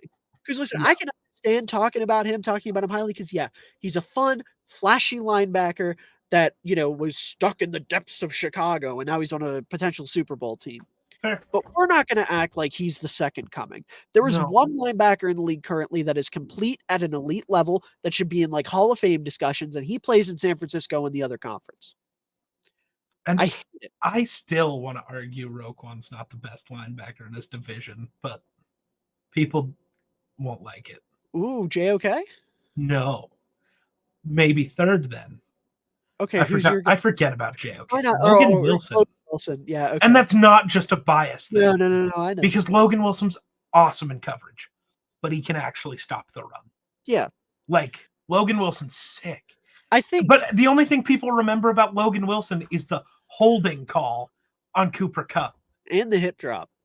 Because apparently he was dirty. He's a dirty player because he hit. Yes. That's a real tackle. It's never going to get banned because you guys don't even know what a hip drop is. Right. You think if player grabs and falls, it's a hip drop, which will be how players get tackled for the rest of time. Get over it. Yeah. Injuries suck. And this isn't me trying to, but I think there are real hits that matter. Stop putting helmets on heads and knees. That matters more than grabbing dude and falling away. It really does. Come on now. Going back to the Texans, though, a lot to be really happy about. Of course. Absolutely. Stroud is him. Nico Collins, if you re-sign him, you have your Burrow Jamar. Nico, I'm not saying Nico's as good as Jamar, actually, but you have your quarterback, you have your receiver. Defensively, Jalen Petrie looks awesome. Jonathan Greenard looks awesome. Stingley and Will Anderson. I love that as soon as we had a conversation about Derek Stingley being looked at as Jalen Reagor, he immediately was awesome for the rest of the year. He was really rough in this game. No. He got burnt. The Likely touchdown where it was great coverage and Likely just mossed him because Likely's huge. I don't know. He didn't have a great game is all I'm trying to say. I think you're looking... So just because a receiver puts up numbers, if you're still in good coverage, it's still good coverage. That's not a bad play. I mean, the Isaiah Likely touchdown is not a bad Derek Stingley play. That's a good Isaiah Likely play. We got to stop pretending that good receiver play means the corner was always bad. Sometimes it does. Yeah, if Stingley's here and Isaiah Likely's 10 yards away, and that's bad corner play. When he's right there and just didn't get his hand on it, trying to make the jump ball play, that's not bad corner play. Good offense does not always equal bad defense. I will say this, though. Stingley, he was better throughout the back half of the year. His inconsistencies are still worrying me a little bit. I'm not saying he's Rager anymore. We're not going that people far. were trying to say he was Rager. Right. He's still going to be good. He might never be Sauce. Right. But he's a good corner. I think, yeah, that's my thing with Stingley. I don't think he's ever going to be like an elite corner. I just think he's going to be solid. Like really, really, really solid. And that's okay. That's not a slight at him. I'm just saying, like, that was always kind of something we said. I still have my worries with him. I think everybody kind of said Sauce will probably be better. Stingley just has less likelihood to miss. Right. Which I think was valid and still is. Sauce just became the what if. Right. Which is incredible. Great. That's not a shot at, I don't know. You got to preemptively defend yourself on the internet.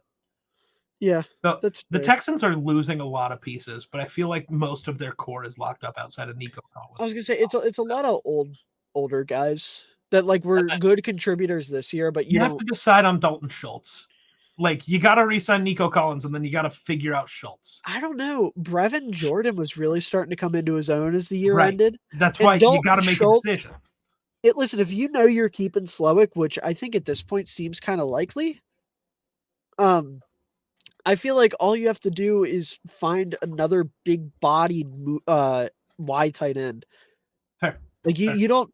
It doesn't have to be Schultz. Like Schultz, I know he was productive and a big part of this offense. It's not because he's some world beater. It's just the role he was playing is important for Slowick. So all you need is another guy that can fill that role, and you can find a guy like that in like the 4th round. Hell, you look at free agency, like Hunter Henry's an upcoming free agent. I think he could fill that role. Schultz is younger and probably cheaper. True. Schultz is only like 26, 27. That's why I think so. He feels so much older. I thought Schultz was like he was just coming off his rookie 30. Deal. Yeah, no, he's 27. No, you're right. That's why it's a big deal, is because Schultz can like stay with the core. He's not the old guy that you brought in for a year. He just plays like an old guy. I guess that's where I'm 100%. He looks like old Kyle Rudolph out there. He kind of does. Yeah. he just feels like a white boy tight end that's been in the league for a long time, but I guess he isn't that old. But that's D'Amico crazy. Ryans is awesome. The Ravens. Bro's from Utah? Yeah. Bingham. Went to Bingham High School. Back to the Ravens-Texans game. Sorry, I got totally distracted. Texans, great season. You probably shouldn't have been where you were, but future's bright. And this game, I mean, it wasn't great, but I mean, the Ravens are just a different class of football team. Yeah. Like, you can kind of argue there's not another team in their class. I know you want to say the Niners, but the difference is elite quarterback play. Yeah. If something falters in Baltimore, Lamar can still drag you, right? If needed. That's why they're in this kind of tier up. The Niners are there, but the Ravens just edge it because quarterback play does The Ravens do what? Ha! I hate the internet. We're moving on to the one that makes us both happy, and that's Niners barely beating the Packers. Oh my God. It also makes us sad because fuck. Do you want to know what I hate about this game? Because I watched this and I went back and watched it. You know what bothers me about this game a lot? You know why the Packers almost won this football game? You're going to say it and I might disagree. Go ahead. Joe Barry. Oh, yeah. Okay. We kind of agree. The way Packers kind of outplayed the 49ers on both sides of the ball the entire game. Yeah, but the big thing I'm alluding to here, yeah, right? Joe Barry's defense was insane. No, do you know, like, specifically what he did? No. Is so stupid. So he was running that's why it worked. It was right. It was so stupid. And it's so crazy because, like, this seems like such an obvious way to deal with Shanahan. And I'm shocked that no one else has done it before. He just ran base defense with a too high shell. That's all it was. He came out, he fit the run on every single play, 5 guys on the defensive line with a 2-high shell. You never see teams do that. That's not a normal thing. But against Shanahan, it makes so much sense. Yeah. Like, out of all people in football, the first man to find like a potential Shanahan beater is Joe fucking Barry. I don't know about that. I mean, I don't think it. Shanahan's worst game of the year was technically well before this. It was his worst game of the year, but it wasn't like he was outplayed schematically. He was just outplayed. That wasn't X's and O's. That was Jimmy's and Joe's. Being bad. That's yeah, fair. This was X's and O's. That's my point. That's fair. There's a difference between Purdy not quite being able to play up to snuff and the other Shanahan getting figured out. That's fair. That's fair. And I don't think we're talking about the same game. I forgot about the Ravens game. That's what I was thinking about. No, I was thinking about the original worst. The Browns game? No. That one was actually fine. Oh, you're talking about the Minnesota game. Yeah. Florida. I should have known with you. Yeah. Yeah. Oh, says the guy who brings up the Bears every time he talks to. Shut up. Okay. We're the same person. We just talk about a different I was team. being a smart ass. The point here is like, and I say this, I don't think this is going to be like the new wave where the Shanahan defense is doomed, but like... Well, the bigger thing is just Brock Purdy's dumb, so... Brock Purdy really struggles in the rain. That too? Which is weird. I guess not weird, but like it's one of his quirks. He really, really struggles in the rain. Which I think their next game against Detroit, it's supposed to be like clear skies, which is a great sign. I don't know what to do with picking in that game. I do. I want neither team to win. I want one team to win aggressively. See, yeah, I get wanting the Niners to win. Well, see, but the Cousins curse dies if the Niners win. The Cousins curse can suck my dick. I want Kyle Juszczyk to get a ring. Oh, the Niners aren't winning the Super Bowl. I don't care. I'm going to push this. This guy says no. Pat Ricard gets a ring. Thank you. Lamar's going to sit that game out. He said he's not playing. Hey, he didn't need to play the last time these two teams played. See, what's going to happen is Lamar is going to have a child. He better get to work on that. A couple months ago. Okay, we need to go back to what actually matters because, I don't know, football. But seriously, like, I was just amazed by Joe that. Barry. Also, and then immediately gets fired. So love that for him. Speaking of love, can we talk about how he is Brett Favre? And Aaron Rodgers? No, there's more Favre in him than Rodgers. I think he's got the dingus gene a little more than Rodgers did. Sure, but also he's Rodgers in the way he plays. Like, I get the dingus gene, yes, but that... How dare you focus on the positives? Well, yeah, it's because... Let me get there in a second, because Packers fans already... I would tweet 3 great things about Jordan Love. Nobody would care. Then I'd say, dude, even when he makes the dumbest decision and a bad throw, it still works. And they go, why can't you just say good things? Why do you got to hate? It's like, that's not hate. That's saying he's just... Rodgers was the same way. He'd just do dumb shit and it would work. And it's the worst. Dude, watching Jordan Love do the, like, hop off his back foot 40-yard throw. I just see 12 and it hurts. Yeah. They did it again, and I'm so unbelievably angry. Neither of our teams can figure it out once. They've done it 4 times. Yeah. I'm giving Bart Starr his flowers. They've done it 4 times.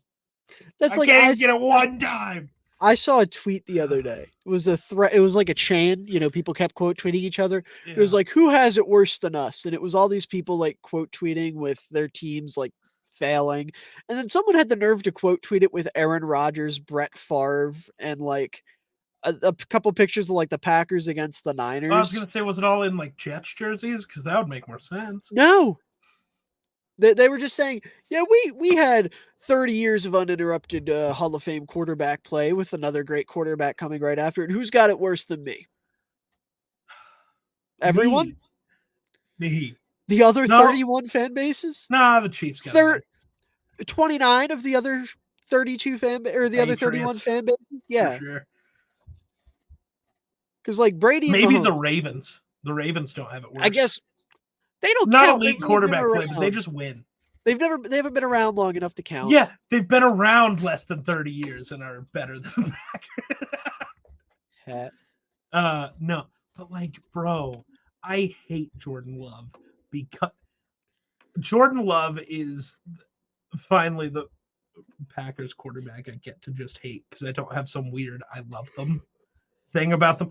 Favre turned into a shitty person. Don't look into Jordan Love's lore then. Because I will like it? Yes. Unfortunate. Don't fucking tell me nothing. We're ending the show, guys. No picks, no predictions. We're ending the show. Run the North is ending today if Miller actually tries to make me like Jordan Love. I'm going to run a story about how Jordan Love kicks orphans and kills puppies. Bro doesn't care. He's zoned. So Jordan Love was raised from the age of 14 onward by a single mother because his father killed himself. And he barely made it onto Utah State's roster, redshirted, won the starting job on he says he barely won the starting job on his JV football team. And he's a big like outspoken against or about depression and suicide awareness and all that because of his dad. See, valid, but also shouldn't have been drafted by the Packers, bozo. I don't know. I don't know. I just want to hate him. And I don't know, because he's not. So he's just a mixture of Rodgers and Favre. Yeah. He's not his own thing. And I think that's why I hate him. Because I don't, like, with Favre, I enjoyed the way he just loved football in, like, like, it wasn't skill. It was just pure, love of the game that got him everything he did. And then with Rodgers, it was just skill on a level we'd never seen. Right. And now I guess we have Mahomes, which is fair. We can deal with that argument on a different day because that's such a weird argument because then nothing can back up who's the better thrower of the football between those two. Like, you can tell the difference between Rodgers and Christian Ponder or even Rodgers and other greats. You can see, just like Mahomes, Allen and Burrow and all these other guys who are playing at the same time, you see the difference. There's just something about it. That's Rodgers. So we can deal with that argument, but it's weird because they're both up there. Jordan Love's just kind of a mixture of the two, which means he doesn't have his own defining feature on the field, which allows me to hate him more, I think. I mean, I suppose that's fair. As far as I'm concerned, doesn't mean I have to hate him as a person. I was going to say, he's the first likable Packers quarterback. No, see, I don't know. Unless it's, well, for Favre, it is now a crazy thing. That's why I keep referring to the past. But, like, and Rodgers is just a psycho. He's always been a douchebag, though. Yeah, but he's not, like, he's not shitty, technically. He's just, like, he's not out here robbing poor people. Right. Or, like, violating people. I'm not saying they're equal in terms of... I'm just trying to, like, there's levels. Yeah, they've gotten increasingly better. We have to hate no matter what. Yeah. Rodgers, it's just like, God, he's annoying to listen to, but whatever. He just says that, and it's not even like he's like belittling. The one thing was bad. The one, was it Kimmel?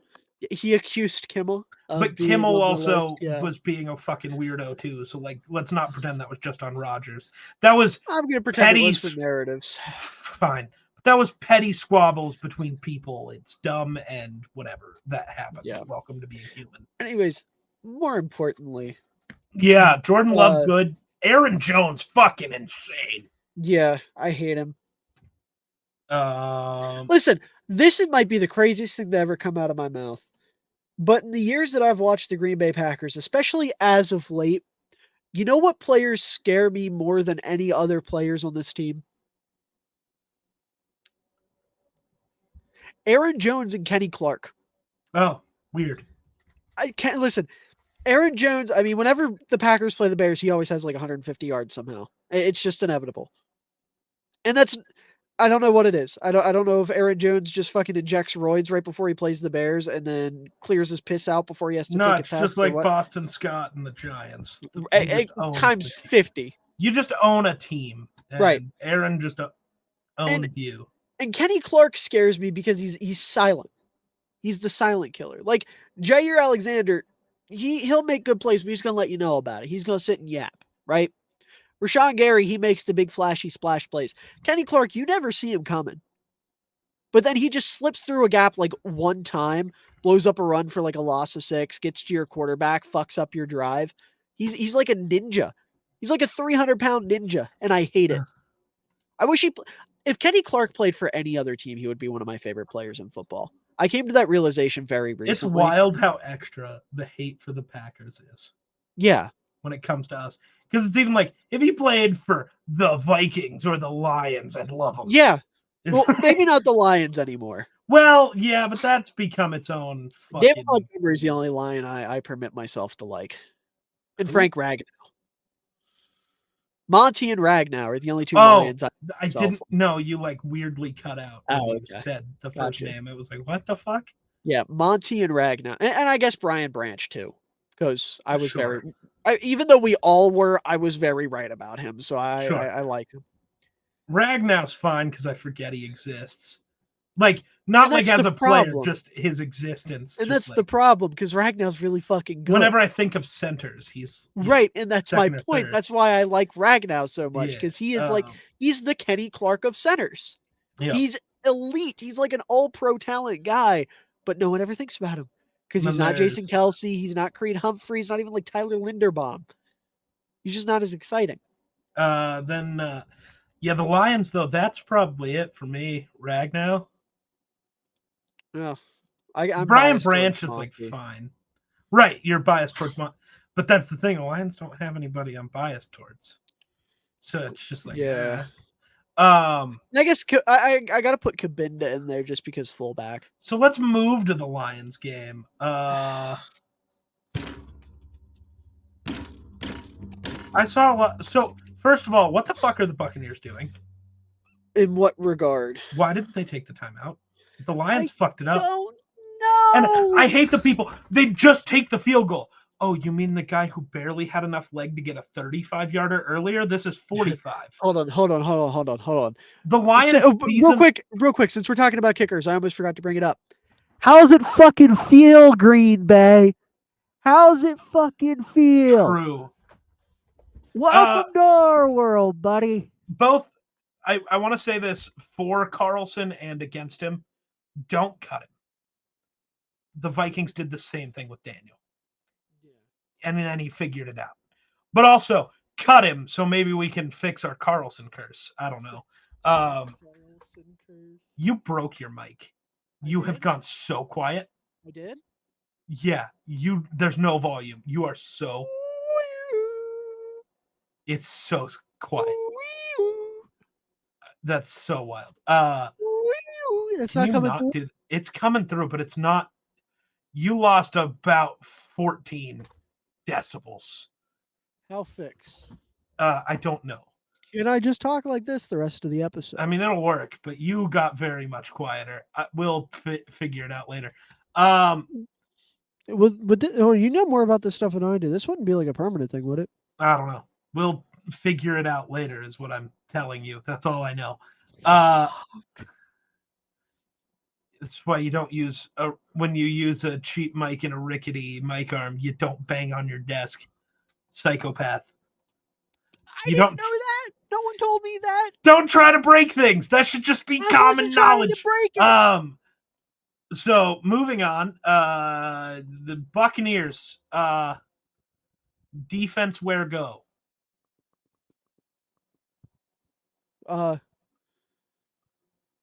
Is that any louder? A little bit. You were still hearable. It just like you noticeably dropped. Okay, how about now? I don't think it got much louder that time. Now? I think you just maxed it out. You're probably close to where you were originally. Okay. You might just not be talking as loud. Okay, that's fair. Defense where go? Oh no. Like, their defense has been sick. And then, I mean, Flowers, Johnson, cool. But, True. like, True. step one, why in the fuck was Ryan Neal on the field again? He's the reason you lost the first time. Yeah. What are we doing?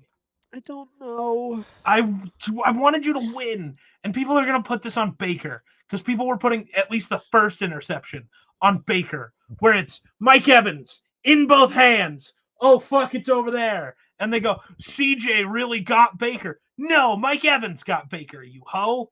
Stop it. Mike Evans this game away, which is something he has always done. Remember when he did it to Brady? Mike Evans, as incredible as he is, if it hits him in both hands, he struggles with it for some reason. I don't understand.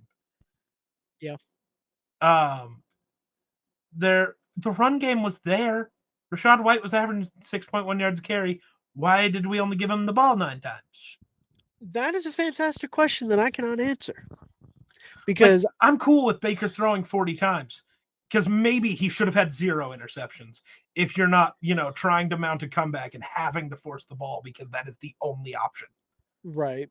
Like, you can't throw it away. You can't live to see another play. You have to go right now. And he makes a mistake at the end. I'm not going to get too mad about that. And the first one, can't even blame him a little bit. It was a good throw to open enough receiver. You hit him in both hands, and he wasn't because he got hit that he dropped the ball. Like, NFL open is good enough. And, that matters. We can't pin this on Baker. Baker might have been the best quarterback in this game. Yeah. He looked like it. Agree. Like, and Mike Evans still had an incredible game, so I know it sounds weird shitting on him, but that play mattered. That's the opening drive to the guy who was talking all the shit. If something's going to mess with you mentally, it's that. Dude, this game was so disappointed. It even broke the fucking Trey Palmer I'm angry streak. Yeah, I know. I think he was forcing it, though. I don't think he woke up. Maybe he was. Maybe he didn't wake up truly pissed off. Maybe he was just a little peeved. No, I think he just woke up. It's a beautiful day. Yeah. Fucking sunshine. No, but then he's like, it's a beautiful day, and then he looked down and he's like, fuck, I'm in Detroit. Now I'm mad. But he didn't wake up pissed. He just woke up and then got pissed, and it's different. True. But he didn't realize. It didn't register to him that he didn't wake up that way. I'd be pissed if I was in Detroit. I'm so sorry. I'm not sorry to Detroit. But... No one's sorry to Detroit. It's their fault. You brought this upon yourself by existing. Talking about the Lions, though, I don't know. Jahmyr Gibbs looked good.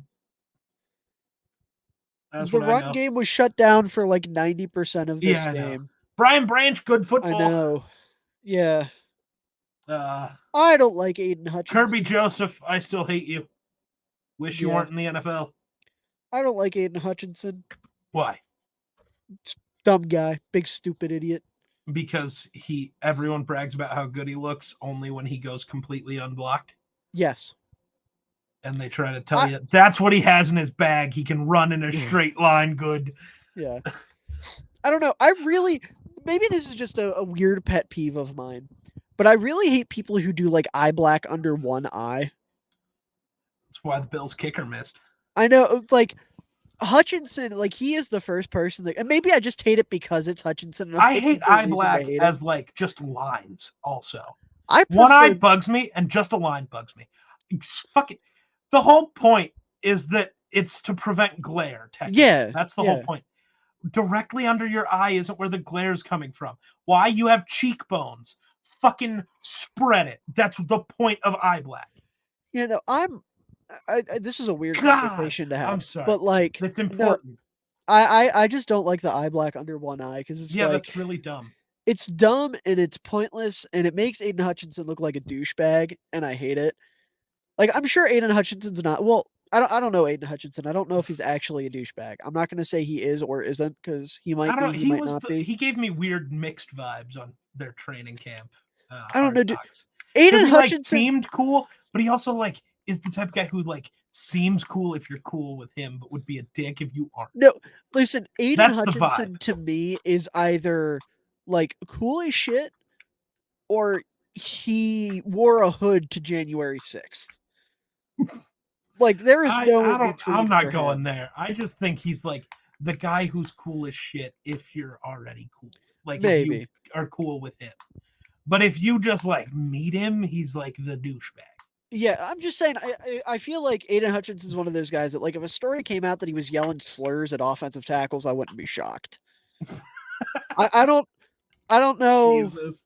Maybe that's too far. This might be slander, but it's fine. I don't know. He Remember, just gives me the name on screen: vibes. Sue Miller Football. If you're gonna sue, that's it. I didn't say he does. I just said if it came out that he did, I wouldn't be shocked. There's a difference between me saying if we found out Aiden Hutchinson was a little racist, I wouldn't be surprised in me outright calling him a racist. That's fair.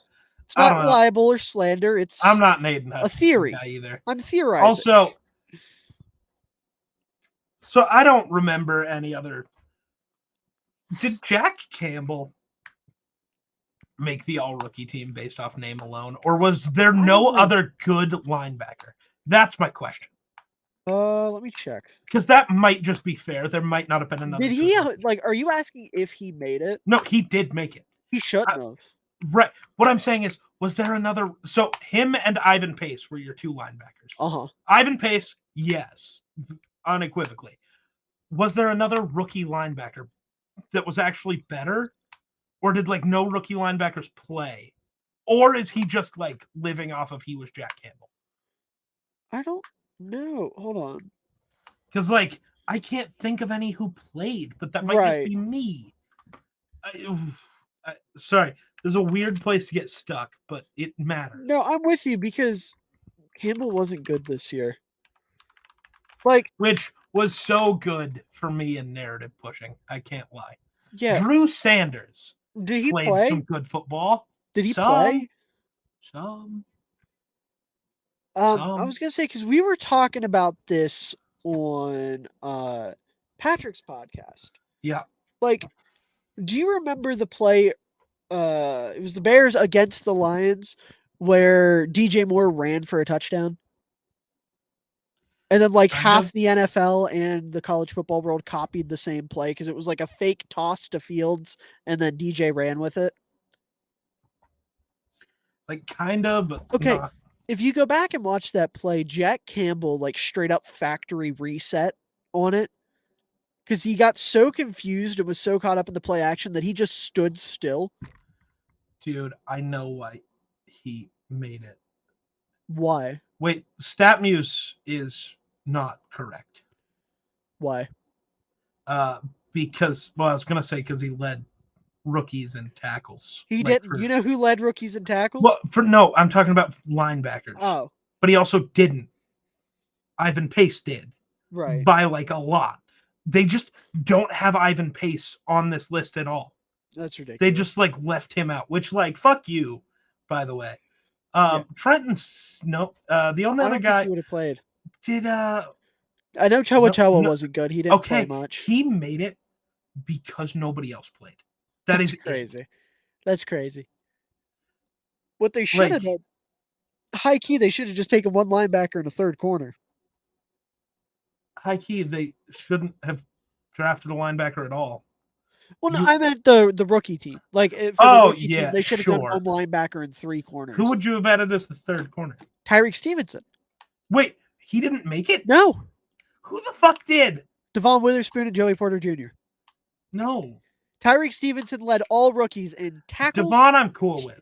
Tackles, interceptions, passes deflected, forced fumbles, and there was. I don't even think Joey Porter was top 3, and I don't think he was top 4 if we count the real guy who should have been first on that list. Yeah, no. Joey Porter did have a good year. I don't want to take away from him, but Tyreek Stevenson was different, and Tyreek Stevenson was okay.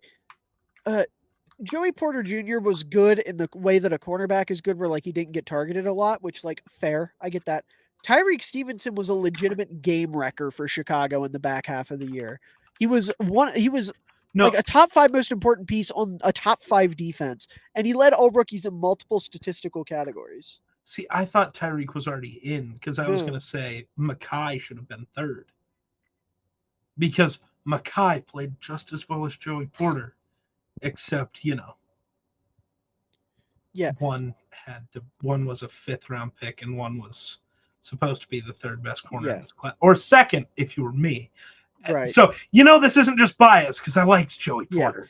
No, He just Tyreek wasn't Stevenson, better. he was first among all rookies in solo tackles, interceptions. He was tied for first in pass deflections, and he was tied for first in forced fumbles. He had 65 tackles, which I know isn't super important for a corner, but still, that's an impressive feat. 65 solo tackles as a corner. Dude. 4 interceptions, 16 passes deflected, and 2 forced fumbles. And it's not like he was getting garbage time picks. He was he was game wrecking in Chicago. He didn't make the all-rookie team. But Jack Campbell, who was, again, Jack Campbell was my LB1, one of my favorite players in the entire draft class. You know I'm not being biased. Right. I compared the man to Brian fucking Urlacher at one point. I said, not that he would be Urlacher, but that he had a little Urlacher in him, right? He was awful this year. I did it. I finally kind of called out, comparing a guy to a legend, and it works.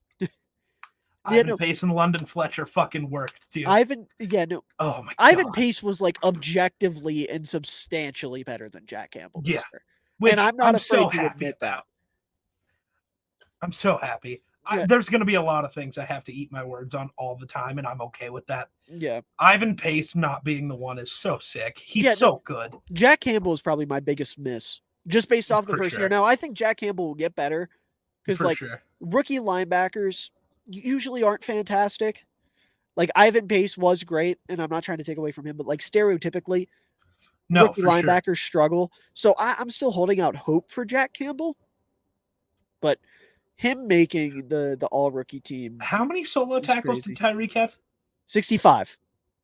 He didn't lead rookies. Then it must have been among all rookie DBs. Yeah, because Ivan Pace had 70, so I think Tyreek was probably 2nd. Or is Ivan Pace just being forgotten about again? I don't think that... Or is it like drafted players because we're pretending that makes a difference? That might be it. I don't know. I was going off the Bears had posted it. Fair. They just didn't want to bring up the Vikings. Yeah, I think it was probably they were just going off rookie DBs and didn't want to say it. Yeah, that's fair. But even then, I think if you would have said second among... Yeah. Right, that's still fucking impressive. So that's weird. So the only rookie linebacker who's good as a rookie. Darnell Wright was the best rookie lineman, and he made it. And that's all I care about, really. Even though Tyreek Stevenson's a D-Roy candidate, but yeah, Addison and Pace being there made me happy. Yeah, I wish. Why is there only 2 corner spots? That doesn't ever make sense. There should be 3. There probably should be 4. Right. Every time, and for all pros also. I don't care. They did 2 halfbacks, but only did 2 corners. Yeah. Also, look, I know he was the most talented running back in the class, and he's going to end up being the best. Judging by how he played this year, why was Bijan on the all-rookie team? I mean... I know it's not all his fault. I'm not saying it's his fault. But going by how he played, what do you... He wasn't his performance didn't scream like all rookie to me. And again, it's not his fault. It was Arthur Smith's fault. See, I don't know though. He was almost a 1,000-yard rusher. Really? 976 and 4 touchdowns on the ground. And then 58 catches for 487 yards receiving. So he was a 1,400-yard player as a rookie. Okay. We all just talk shit because we know he should have been so much better. I have fallen. He averaged 4.6 yards per carry too. Yeah, I fell victim to Twitter narratives. No, okay, but it's because it's true.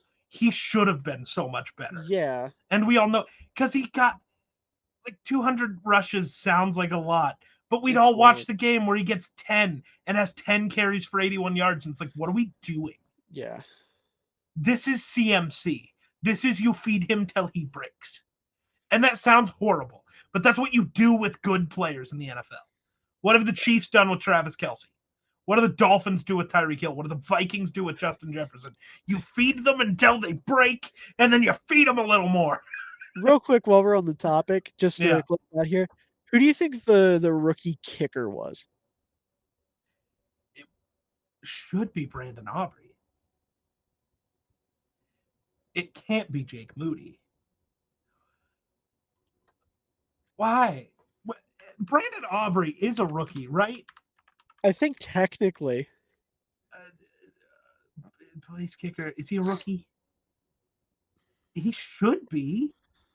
I don't know why I'm saying he should be as if I know. Is Brandon Aubrey a rookie? Oh, the NFL doesn't classify him as a rookie because of his USFL experience. Cringe. What? What? That makes no sense. So, what are your something funny? But okay, so technically in that case though, okay. Because the other option is the guy in New England who was awful. And one other rookie kicker. Oh, Anders Carlson, who was awful. Right. So, like, if Aubrey's not the choice, okay, Moody makes sense. I know he had a couple misses, but comparisons. Yeah. I just totally, last thing I want to say about this. I'm looking at a website, profootballwriters.org, that like hasn't posted, right? These are the guys who vote on it. It's Pro Football Writers of America. And they have a list of the guys who won PFWA Rookie of the Year, Offensive Rookie of the Year, Defense Rookie of the Year. And it's just so funny to see Ahmad Sauce Gardner written out. Like, I know that's correct. I know his name is Ahmad Gardner, but like, he's Sauce. No, it's not. He's Sauce. I bet his mama call him Sauce. Let's just imagine she's yelling, Ahmad Sauce Gardner, you get your ass down here this instant. She's probably the one who gave him the name Sauce. It was a coach. Oh, was it? Oh, you got it from one of his coaches. Yeah. We should move on because we still have another game to cover. And fuck yeah. Yeah. And actually, maybe the best game of the weekend. Absolutely the best game of the weekend. Chiefs Bills. Let's talk about how it's all Josh Allen's fault, right? That's what Twitter tells me. Like, I know you have your biases against Josh Allen. I don't actually, though. That's the thing. I love Josh Allen. You have your biases, and it has nothing to do with football. You think he stole your girl. I loved this game. I loved this game because we got like extra unhinged Josh Allen. Like, I tweeted out like halfway through, like, this dude's gonna get rocked at some point during this game, and he's just gonna pop back up with a smile, like, yeah, that's what I want. He's gonna pop up and just be yelling at him, like, yeah. No, not even yelling. Just walk back to the huddle, big old grin on his face, like, hey guys, ready to play some football? No, because Josh is the guy. He's hopping up and just like, yeah, you hit me, and I'm the one okay. I know he would, but still, he'd have the big smile. Right. He'd just also be talking shit. Like, am I crazy for thinking Josh Allen is like the epitome of the word himbo? Oh, no. Am I crazy for thinking that? Okay. Because, like, I love Josh Allen. He's such a goofy guy. Yeah. Dude, I love Josh Allen. I know I talk my shit, but that's because I have to. Yeah. Because of where I live, he's talked about like a god, and I can't. But also, I would give anything for Josh Allen to be my quarterback. So like let's be clear. Let me be clear. Yes. Sorry. Just awoken like a fucking Russian sleeper agent. No, listen. Okay, I do want to say real quick. Hold on. We have to go good thing, bad thing. Bad thing. Good thing. The good thing was just Josh Allen. Oh, he exists. Bad thing. Why did they run Damar Hamlin? Okay, I don't hate it. Kind of. So, I get the fake punt. I also get you want it to be a player that you don't entirely expect to be there. Like, the reason Minnesota, it was Ty Chandler, but suddenly it stopped being Ty Chandler once he actually started playing football. But Ty Chandler always lined up on punts there. If there's a guy who you think would never touch the ball and he gets the ball, it's okay. I don't know if Damar's ever lined up there before, but when you see 3 back there, you are 100% not assuming he's touching the ball. You could not have possibly for even a split second thought DeMar was touching the ball. Listen. It could have worked. Listen. Why was there not a block? Not one. Listen. Probably because the Bills, everybody outside of Josh Allen was bad at football. I understand what you're saying. And I'm not going to go to the lengths that Twitter did to describe this play because they said some very rude things. I'm sure. Twitter's awful. They may have alluded to Damar Hamlin participating in a hospital's Make-A-Wish program a few times. Jesus. But listen, I understand what you're saying.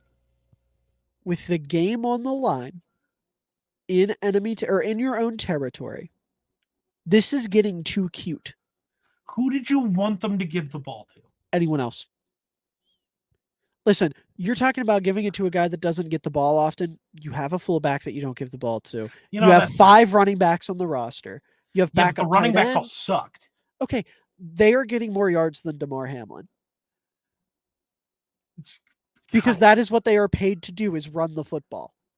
I don't know. Damar Hamlin's averaging more yards than a lot of NFL running backs this year now. I can name a couple guys who have been tackled for only negative yardage and never actually gained a yard this season. Technically, I'm going there. But in all seriousness, I don't know. It is getting too cute. In the real world, you know what the answer is? Why the fuck are you fake punting there anyways? You don't take Josh off the field. That's the real answer. I agree wholeheartedly. Once Josh is off the field, who cares? And listen, that's the other thing too. You want to talk about hitting them with the element of surprise? With the game Josh was having, where, like I said, he was playing extra unhinged. If he comes off the field, they don't think you're doing anything but giving them the football. It's the fucking Bills. They have nothing else. Yeah. They don't expect a fake punt. If Josh is off the field, their guard is down. True. No, see, the answer is he's playing extra unhinged. Put Kyle Allen, that's their backup out there, and just put Josh at receiver. Let him go bully L'Jarius Sneed for a play. Fuck it. That would have been a better alternative to Damar Hamlin taking the handoff. I think we've seen lots of safeties, corners, weird guys who don't normally get carries on fake punts. And I get it. Now, normally, the situation's a little different, but also you do what you do, man. If this is like week 5 in the regular season, nobody cares. That's fair. Well, they do, because the NFL fans are weird. Okay. Nobody cares about it at the end of the year. That's fair. Yes. They'll care about it for a week. This is the divisional round of the playoffs against the Kansas City Chiefs, who you've never been able to beat, and they're within range. I still don't think this is what you should care about. There are so many plays that mattered more. I'm just saying this is the biggest one that was a head scratcher. I look at this one. Was this the game? I'm not saying this is the play that decided the game or like the worst play of the game.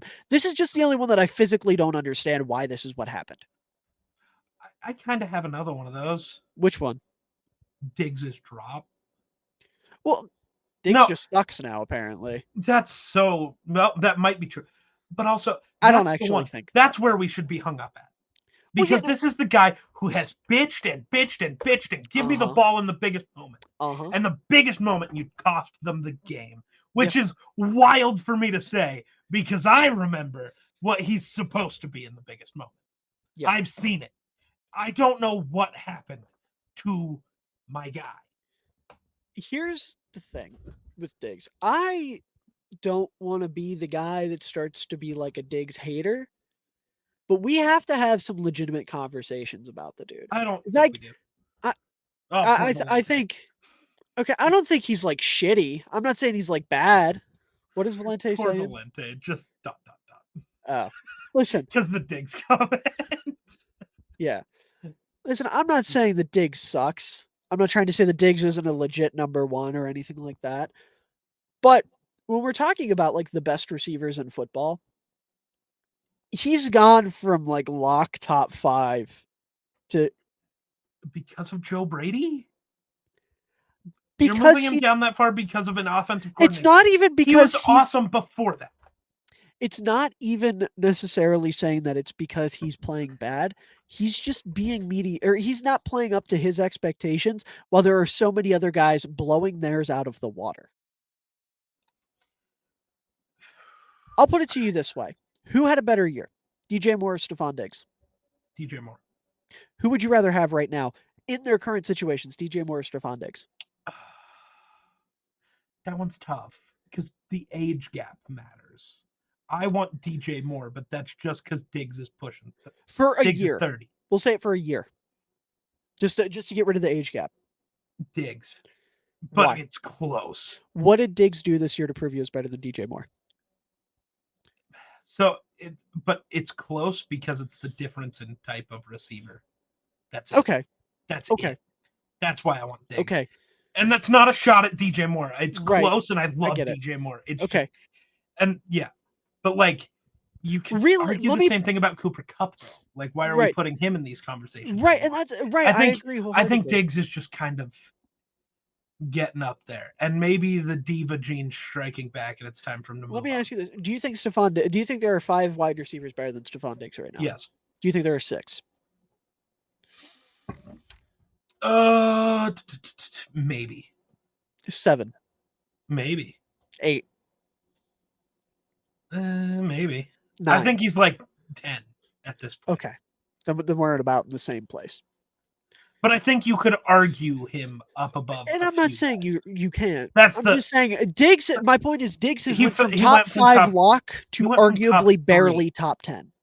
I think he went from top 3. Okay, probably top 3, top 5 lock to arguably not top 10. Yeah. In the course of a year. And it's not all Joe Brady. And I think this game proves that. But it's because Diggs, he was listen, he's just not the game breaker he once was anymore. And like you said, it's age. Can be. So I think part of it,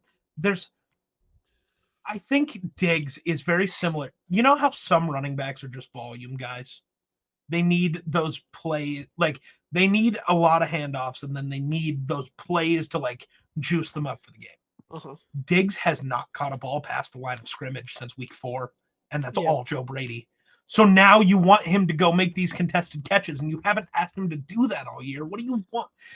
Now, Diggs still got to make that fucking catch, buddy. Right. I don't care. But, like, I think a lot more of this needs to go on Joe Brady than what's kind of been given to him. Because right now we're saying Diggs just fell off and is the... I don't think it was entirely Diggs. That's not even... I think... Again, my argument is I think they need a real OC. My argument is that... Yeah. But that's been an argument for them. Right. They need a real guy. Yeah. I don't know who that is. My point here, again, isn't that Diggs fell off or that Diggs sucks.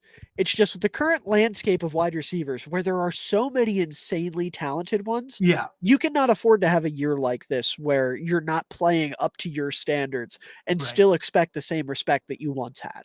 Yeah, for sure. That's more the argument I'm trying to make. Like Justin Jefferson, for example, he came out, he was hurt. He still had 1,000-yard season despite missing, what, like 5 or 6 games? See, but when we say that, this is where the Diggs slander backfires because I think he was still like a 1,300-yard receiver this year. But there's a difference between quietly having 1,300 yards and missing a third of the season and still breaking 1,000. He missed half the season. Right. Yeah. Even better. Yeah. I'm not talking about it from a yard standpoint. I'm talking about that means for half the season, that Justin Jefferson, every game he played in, he was a game breaker because he was up over 100 yards. That's why I still make the whole argument of like, it's not close. He's all the people. JJ might not even be 2 now. He's 1 and it's not close. He's been 1 and nothing has changed that. Yeah. And that's not a shot at Tyreek, though it might be time to. Tyreek Hill. Well, that's fair. Trust me, if anybody wants to hate on Tyreek Hill, it's me. I know. Because it's always been me. But Tyreek, though, we might need to start having the same Diggs conversation about Tyreek. The fall off at the end of the year, the injuries, and being past 30, when your only threat is your speed, is a problem. Yeah, for sure. Because, like, Tyreek's not special in any other area. Right. He's really good at a lot of things, but he's special with his speed. Right. Like JJ and like Devontae Adams will be good an extra long time because it's the technical refinement of their game that makes them so good. Right. It's why Adam Thielen can still kind of play. He never relied entirely on his athleticism. Right. You can be the old man. Larry Fitzgerald is the perfect example of dude was 38 and couldn't move, but he was still open and catching passes. Right. It's the technical refinement of the game. And so I'm trying to find a thing, but I'd like to point out, by the way, this whole conversation was just a backdoor way of me trying to say that I think DJ Moore is better than Stephon Diggs right now. I mean, it's close, so I don't hate it. I think DJ Moore is a lot closer to a top 5 receiver than a lot of people want to say. I hate this. I agree with Grayson. What, the JJ is Mahomes? He's earned the Mahomes treatment. Like, well, yeah, he gets his own tier, and then you get your tier 1 receivers, like Jefferson, and then everybody else. Yeah, I mean, I think, like right now in the league, you have Mahomes, you have CMC, you have Tyreek, or not Tyreek, JJ. Sorry, completely backfired on me. You have Juice, you have Trent Williams. Yeah. You can't say Aaron Donald anymore. Nope. Edge rushers you can't say because there's like 6 guys that are all on equal playing field. Yep. Yeah, Fred Warner. Yep. You don't have anyone at corner. Nope. Because there's a lot of guys same thing. Yep. Can't say anything about safety. Nope. Can we still say the same thing about Justin Tucker? We know he had a down year. Yeah, I think we can. Here's why. When you look at, because kicker, you can look at a lot of the numbers, though you have to be a little more specific because, like, blocks matter. Because, he might have missed 5 kicks, but if 4 of them were blocked, it's like, well, that's not on him. Yeah. I'm not saying those were his numbers. But even by the numbers... McPherson's the first name that comes to mind? Really? No, the only actual argument is Jake Elliott. That's it. That's the guy. McPherson? Yeah, because he danced to Eminem. Here's your weekly reminder that Grayson is a fucking moron.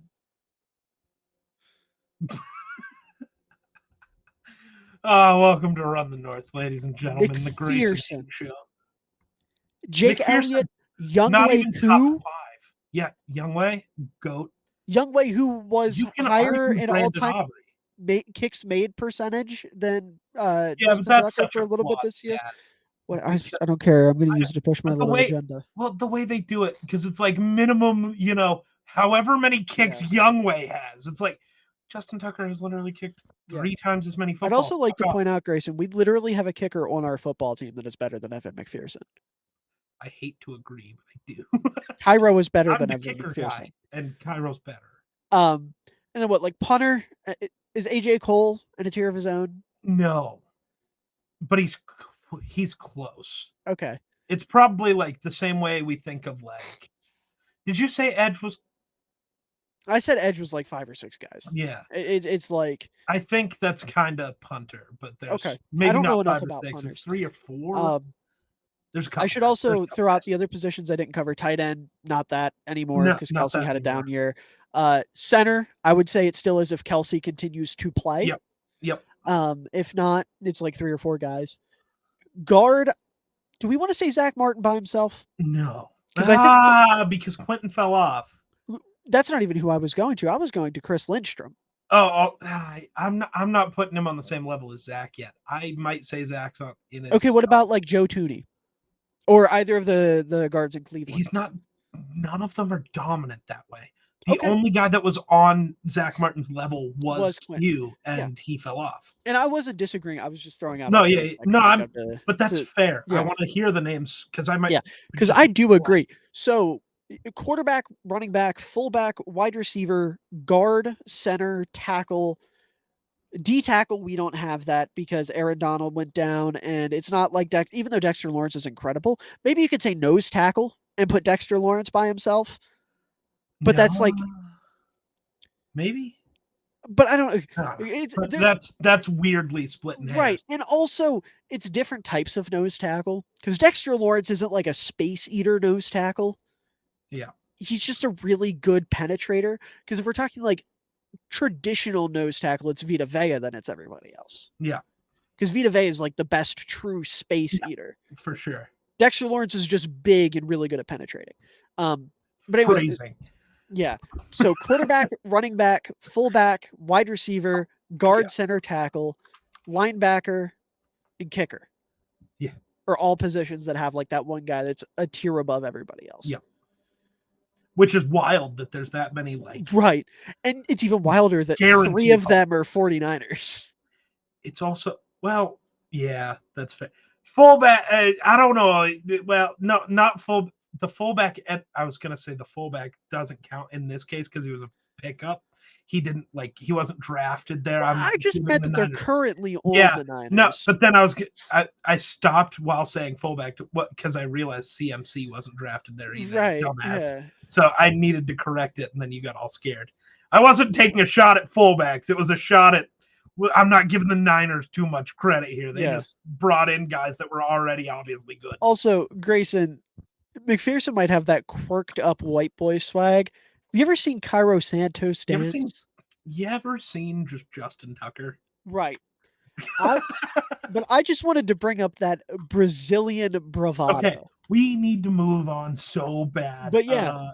Anyways, dude, Isaiah Pacheco. If we're blaming Josh Allen, you're an idiot. That's what I know. This is just a bad Bills team. And honestly, it's time to basically blow it all up. Low key, yeah. Because if you stick here, you actually become the Phillip Rivers Chargers. Defense old, can't stay healthy. Offense old and not good. Yes. You have Josh Allen. You have what's left of Stephon. Meanwhile, Chiefs. I'm not shocked they're back. Young and so fucking good. Except for receiver, which is really easy to solve. But even then, this was the game their receiving core needed. Kelsey stepped up again. Rashee Rice had a solid game. MVS was MVS again. He had that crazy deep ball that he's always going to get. What if they got their mojo back? I don't think they did. I think the Bills' secondary is really bad. But that's all it takes is one really good game against one bad secondary to get your mojo back. It's a confidence thing. It's a confidence thing to a point, but then you're about to go play a real defense. And there's this other thing. The Bills can't get any pressure. True. The Ravens are getting pressure. Mahomes doesn't have all day to figure it out now. I was going to say, but when has pressure ever really faced Mahomes? A lot. Go look at the Tampa Bay Super Bowl. That was different. He didn't have an offensive line. Right. But we're talking about pressure. There's a difference between pressure but that's always been the thing. Not playing with guys in front of him. Him doesn't beat him. Pressure beats him. There is a difference. He knows knowing how to beat a blitz and getting, if you can have 4 guys line straight up and win, Mahomes does struggle. And the Ravens have 4 guys who can line up and win.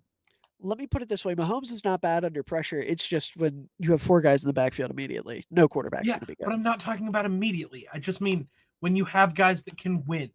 I don't know. The Chiefs' O-line is really good. I was going to say. They're not. Their tackles still aren't good. That's my only concern is their tackle play, because I am fully confident in Humphrey and Smith and I'm fully confident. Tooney. Listen. Okay. Anyways, point is, Chiefs are back. Jason Kelsey is the coolest fan ever. True. That was awesome. I want to be Jason Kelsey when I grow up. Same. It'll never happen. I'll never have you seen the video of him after the game when he was drunk as shit and showed the little girl and her sign to Taylor Swift? Oh, yeah. Goat. What a guy. What a guy. Bro was living the full Buffalo experience. He was tailgating, drinking, doing the shot out of the bowling ball. And then he had the balls to go sit up in the fucking box with a Chiefs beanie. Yeah, he's a Chiefs fan. No, I know. But my point is, after becoming one with Bills Mafia, he said, "Fuck you guys. I got a brother to go root for." Grayson, I kind of think that's part of it. What is he? Jason Kelsey did Taylor a huge favor by taking attention. Yeah, I'm sure that was part of his plan. I'm sure. He's like, I'm gonna be a freak, and nobody's gonna remember Taylor was here. Right. And because I'm goddamn Jason Kelsey. Everybody's going to love it. Have you seen, just one more thing about Jason Kelsey. Have you seen the pictures of him up there when they zoom in on his wife's face? Yes. She is the proudest wife ever. She's just looking at him like, I married a fucking idiot and I could not be happier with I love that Jason and Kylie are the best couple. That makes me so happy. That gives me hope. Right. That makes me so happy. No more of this high school lover bullshit. They just matched on Tinder. Jason didn't even mention that he was on the Eagles, which makes me so much happier. Yeah. And because the big dude can still find love.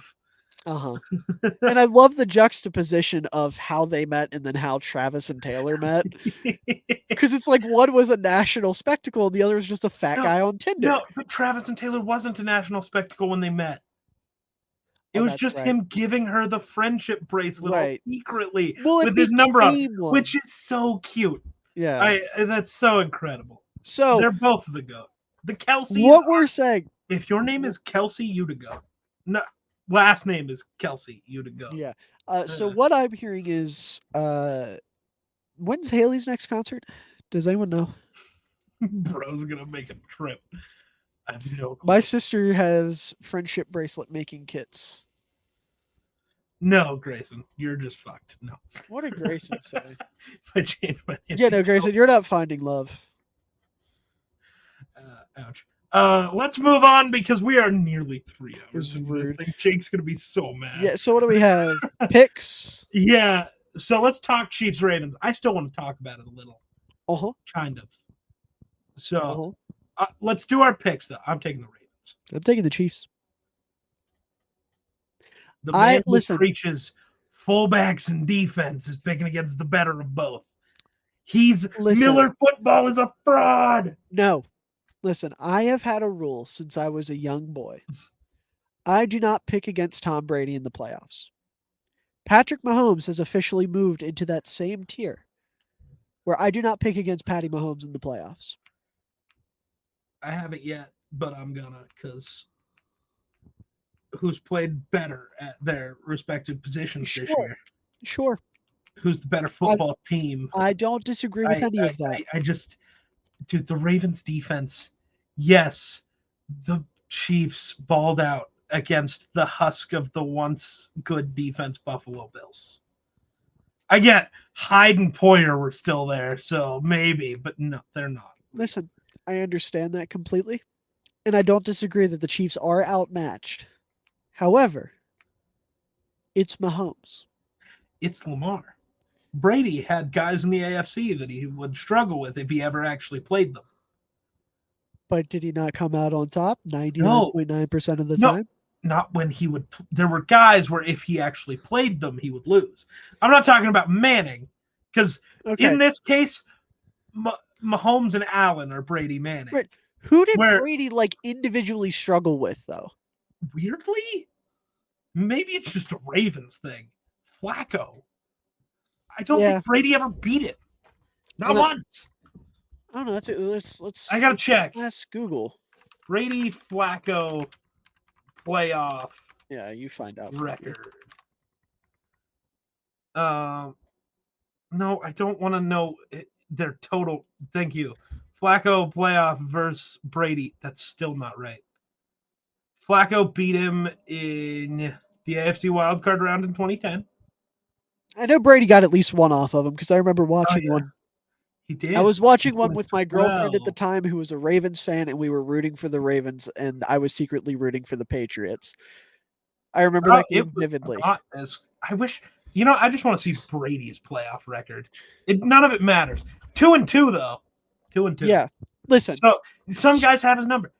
I think Lamar is that guy for Mahomes. We will find out. I know it's not quarterback to quarterback, but that's how we talk. And here's the thing. There's a weird thing that does happen. Listen. I know we're sitting here talking about the Ravens defense being incredible, and it is. Don't get me wrong. Brady didn't win a Super Bowl for a decade. That did happen. Still never picked against him in the playoffs. It's fucking Brady. But I don't care. Eli literally owned Brady in the playoffs. Never beat him. Also, Grayson, I don't want to hear you try to remind me of anything. No. You are an idiot and stupid. So my thing is Lamar, I don't know. Lamar has always played bigger. Not bigger than Mahomes, but played bigger in those games where he's against Mahomes. He always has. I don't know. I don't want to. I'm not betting against Lamar. I'm not. And I can't bet against Mahomes. Lamar's but also part of that's for. Listen, I hope you're wrong, but I get your argument, but I don't care. Lamar better. It's Mahomes. It's an incredible and underrated Chiefs defense that is not getting near enough talk. It's not like Lamar's going up against the fucking cupcake squad and Mahomes is going up against the Monstars. No, they're Mahomes both going up against the Monstars and Lamar's going up against a good defense. Lamar's going up against whatever the fuck it was LeBron played in Space Jam 2, which was still like a really good team, but no one knows what that. No, like the point is, this Chiefs defense is legit too. Let's not act like they aren't. I know you're not, but I'm just saying, in a general sense, it's generational versus really good. No, sure, really good still matters. I'm not saying they're as good. I'm just saying let's not act like this defense isn't going to give Lamar problems, because it will. It is going to give Lamar problems. I'm not 100% sold on that. Okay. I've heard that about a lot of defenses that we all consider better than the Niners Chiefs. Defense was supposed to give them problems. And outside of the safety, it really didn't. Okay. And I don't think this defense gave them the problem on the safety. Right. I think the difference is with that, though, the Ravens don't have a pushover on the other side of the ball where their defense can just come in and mollywop him. And then Lamar has the job where, I'm not going to say the easy job, but his job gets made a lot easier when he doesn't have to worry about getting in a shootout with the other guy. This game, you do have to worry about that.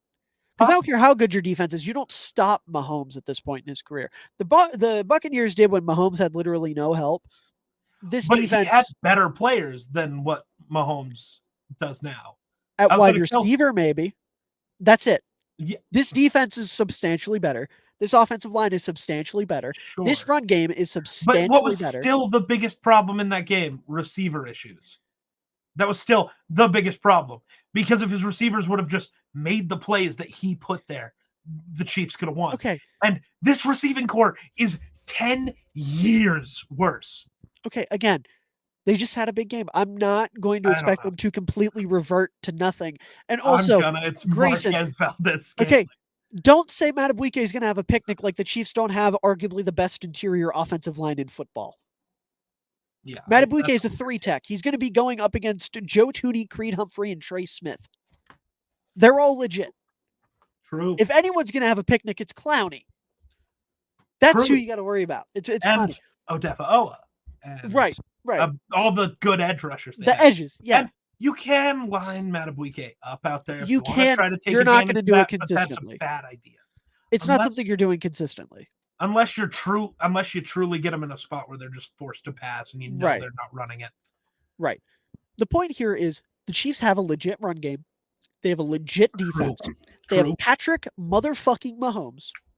And while I understand that the Ravens are the better football team, and I understand that they're the favorites, I just cannot, in good faith, pick against Mahomes. I can't bring myself to do it. Insane. But I get it, but wild.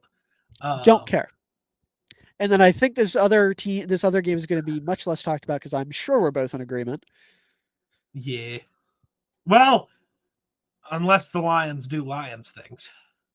Unless we start getting helmets to Kittle and CMC's kneecaps.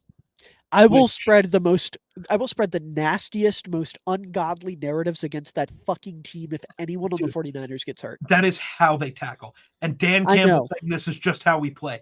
There's a reason why I'm starting to say, I know he didn't get this from the whole, because he was so involved with the 09 Saints.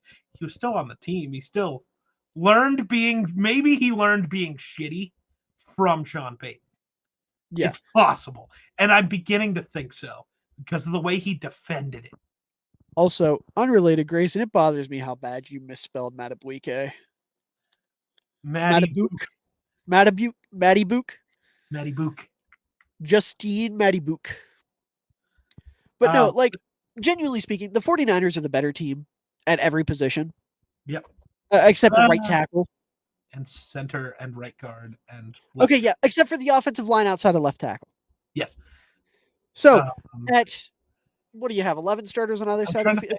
I'm trying to think. 18 of 22 starters. They're better at safety. Are they? Yeah, Talanoa's not playing. Brian Branch. Long has been hurt. Yeah. Okay.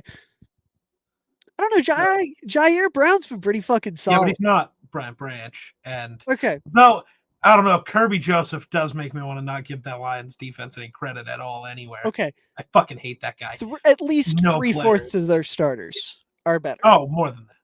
Yeah. Yeah. They also have a better kicker. That is also important. And the Lions might have the better quarterback, but I don't think Goff's better than Purdy. As the only guy Bro tried to argue Goff was better than Cousins, and now he's saying he's not better than Purdy. When did I say he was better than Cousins? Early on in the year, early on in the year, the same time you were telling me Geno was better. Oh, yeah, so when we were bullshitting. Okay, cool. No, that wasn't bullshit. You know it. You defended that for weeks. Weeks is pushing it. No, it was weeks, and then Geno got to because it was the Geno. I probably did. Goff, no, I was still talking about Geno. Okay, I was going to say that's the one I was saying for weeks you defended. Yeah, Geno, sure. Goff, no. Goff, I have tried to defend on here before. He made me eat my words. Yeah, no, Goff has had Purdy when he faces. I was gonna say good defenses. This ain't one of them, dog. This ain't gonna get him. Goff is worse than Purdy under pressure. That's true. Well, under pressure, yes. Against just good defense as a whole, no. Right. Because Goff can still dice you. Right. If he's not getting I'm talking pressure. Specifically under pressure, and that's going to be the big thing here. Yep. Because it's not like either of these teams have superstar secondaries. It's about getting to the quarterback. It's about making the quarterback sweat. The quarterback in this game that's going to be sweating more is Jared Goff. And when Jared Goff is sweating, he is worse than Brock Purdy. That's the big difference. And additionally, run game going to be huge. Niners have a substantially better run game. I don't care that Gibbs and Montgomery have been the best running back duo in football. The Niners run the ball better. The Niners also have real run stoppers. And that as well. The Lions can't stop shit. And I'm sorry, the Lions let Nick Mullins carve them for 400 yards.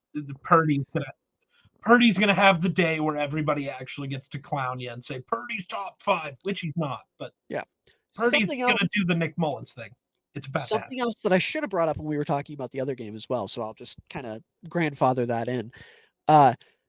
Coaching matters a lot in these championship games. Kyle Shanahan blows Dan Campbell out of the water as a coach. Yeah, it's not close.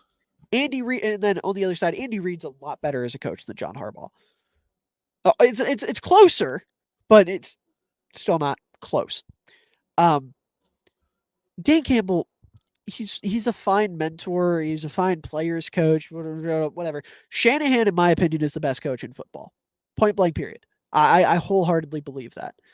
And when you have him going up against a defense that we have seen how to exploit it time and time and again, and you know the way to stop their quarterback, and you have a great defensive mind as your defensive coordinator, whose name is totally escaping me right now for some ungodly reason, Steve Wilkes. Yeah. The Niners are better on paper. They play tougher. I know that's hard to imagine because it's the fucking Lions. The Lions don't play tough. They play dirty. The Niners play tougher. They're better on paper. They're better at least 3/4 of the positions on the field. They match up better against this team. They have played better throughout the playoffs. I don't care that they don't have this bullshit Cinderella story on their side. They are the better football team. They are going to win. And I will have to eat my words like crazy if the Lions somehow pull this off, but I really don't foresee it happening. Dude, I might quit life if the Lions if the Lions go to the Super Bowl, they're getting mollywopped by either team. Going to the Super Bowl is tough, but if they somehow win one before Minnesota does, I might blow up Detroit. The Ravens would dog walk the Lions, and I'm pretty confident in saying the Chiefs would beat the Lions. No, the Lions beat the Chiefs once. Goff better head-to-head, undefeated against Mahomes. Yeah, the first game where Mahomes' receivers were playing for the Lions. Yeah, and there was no Kelsey and no Chris Jones. Yeah, right. We don't talk about how they weren't that though. We just talk about Lions win. Are you done casting yet? Unfortunately, no. We're 3 hours in. We should probably end it. Me and Miller can stay here. Miller, you can stay here and we can talk sports all day. No. If this goes over 3 hours, Jake might actually just murder us. How do you all feel about the 2013 Denver Broncos? Honestly, possibly the greatest defense I've ever. Or no, that's 2015. Yes. 2013? Overrated. Yeah. Let me ask you a question that I was arguing with a certain K name the other day. Oh God. Not really arguing, it just got brought up. In terms of pure talent, I'm not talking about production. I'm not talking about who had the better career. In terms of pure talent, who's a better wide receiver? DJ Moore or Demaryius Thomas? Wait, pure talent or pure talent? Ooh. No production, not who had the better career, just pure talent. I want to know what your argument was, but I'm not going to give you my argument because I don't want to sway you. I think it's close, but I'd still go DT. Saying it's close is a win for me because Caleb kind of laughed at it. Oh no, they're different types of receivers, and I don't think people can wrap their heads around that idea. Yes, but like DJ Moore could not operate the way DT did. And DT could not really. No, he could not operate the same way. Now he did do a lot of screens and stuff, but right. Whatever. Because correct me if I'm wrong, DT was almost like a jumbo slot in a way, wasn't he? Kinda, yeah, pretty much. Because he wasn't like, because he. I have your stream pulled up to look at the chat, and I just saw you get fucking startled. Yeah. So my follow sound is the Jacksepticeye like slap noise. And that just, I don't have the music playing in my head anymore, so it was just really loud, and I was not expecting it. Gotcha. Oh, Cass got me. Gotcha. Yeah. But yeah, no, point here is it's a worthwhile conversation. It's very I think there's some argument to be had either way. And right. I would lean DT, but that's probably compared to you. I watched more DT than for sure. I was talking to my dad about it. Because again, he's my go-to for like when something's kind of out of my scope in terms of like watching it live. Yeah. Because as a father would be, he has been on this planet longer than I have, and therefore has watched more football than me. He said DJ Moore like without a second thought, and that really made me feel vindicated. Fair. I think there definitely should be some second thoughts there, but yeah, you know. Well, he also thinks DJ Moore is already the most talented player or talented receiver the Bears have ever had, which I don't disagree with. But talented, I don't know. Brandon Marshall, just it's those two, and then it's everybody else. Yeah, no, yeah, just pure talent. Brandon Marshall's got to be at least in the stratosphere. Well, yeah, and I think it's a conversation. Again, that's a conversation to be had. DJ and but again, those two so much different players. You're not looking at B Marsh and Alshon Jeffrey like who's better. It's like, well, obviously it's B Marsh. They do the same things, and he's just better and he does more. But these are DJ Moore genuinely could not be the go up and get it, buddy. No shot. Sorry. That's and that's the other thing that makes it like it makes it hard to have like receiver debates. I agree with that wholeheartedly, and I feel like that needs to be acknowledged more. Yeah. That's why I'm starting to get away from the whole like liking to list things, just because there's so much nuance in a lot of positions. Like, I think receiver embodies that. I just go off what I value most. And that's fair. So my list is going to be what I value, which is the same way, because that's your big board is a list, right? And your big board is based on what you value in a player. Tier ranking is better to a degree, but also no. It's the same idea. It's just without the commitment to numbers. And if you're going to commit to a number, just make it be, this is based on what I value. That's probably why I kept Tyreek Hill out of my top 10 for so long, because he doesn't fit into anything I value as a receiver. Not a thing. That's why I didn't like Sam Laporta coming out, because he didn't fit into anything I value. Was I wrong? Sure. Sam Laporta. What you value at tight end is George Kittle and TJ Hawkinson. They're going to block. Bingo. They're going to catch. They're going to do whatever the fuck you need them to. This whole jumbo hybrid fucking jumbo slot bullshit, I'm not with. Like Kelsey's like my one exception to that, just because he is Travis Kelce. But he's also different. Like it's why Tyreek Hill ended up in my top 2. Right. Because he's just so good at that other thing that it doesn't matter. Right. And when that happens, you got to just be like, well, Yeah, he's just built different. Fucking shit. Hey, we broke the 3-hour mark. Anyways, real quick question since Grayson's in the chat. Who would you rather have, Drake May or Justin Fields? There is a correct answer. Is there? What if I start doing my favorite thing of all the caveats? What caveat is there in this situation? What if I have Greg Roman as my OC and I'm stuck with him? In the current situation for the Bears. Oh, Drake May. Yes. Let's see what the Duck says, because I know the Duck's going to say the wrong thing. Weedy Miller. Oh yeah, the tight end merch. I forgot about that. I'm excited for that actually, because I want to own that shirt myself. Would you rather, in this current moment, have Justin Fields or Drake May as the Bears quarterback? I might argue for a couple other of the rookies, actually. Like, I think we all agree. Really? Yeah. But you mean over Fields and May, or just over Fields? Just over Fields. Okay, well, that's a different conversation. Sure. I don't disagree with that, Valencia. I think Jaden Daniels would be, because the big thing about Fields too. Part of me does. Other than the money thing, I think Justin Fields is younger than Jaden Daniels. Yeah. Which means I'm picking Fields. Right, but the money is an issue.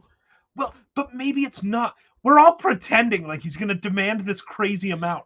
He's not going to settle. Then he's not going to make a roster. No team is paying I'm taking him. Fields. I don't give a fuck. Grayson, get out of this chat and don't ever speak to me again. And I get it. I get the love for your guy to a point, I guess, because at least my love for the guy was the love for the guy who won us football games. And Grayson, listen, like, it is. He's doing the thing I do for Teddy. But, like, Teddy at least did something for my team. It has been established that Grayson is a Fields fan, not a Bears fan. But you support Baker because Baker has been good. He has done something for teams. Justin Fields, I love him maybe more than anybody here. And Miller knows this. I am a big Fields guy.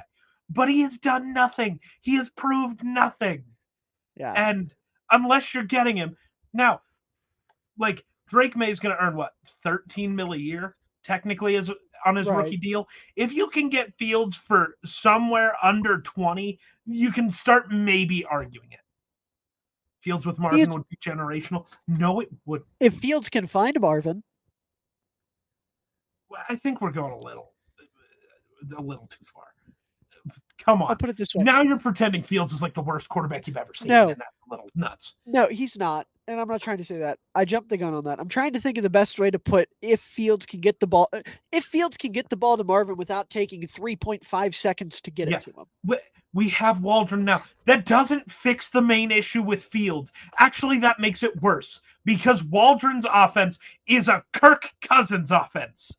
You can't be doing this whole, we play around a lot in the pocket and we do a lot of scramble. Yeah, Geno scrambles a little bit, but it's very different. Also, Waldron wasn't the one that fixed Geno. That was Dave Canales. Waldron was just there to call the plays. Geno never was like Fields. That was never the issue.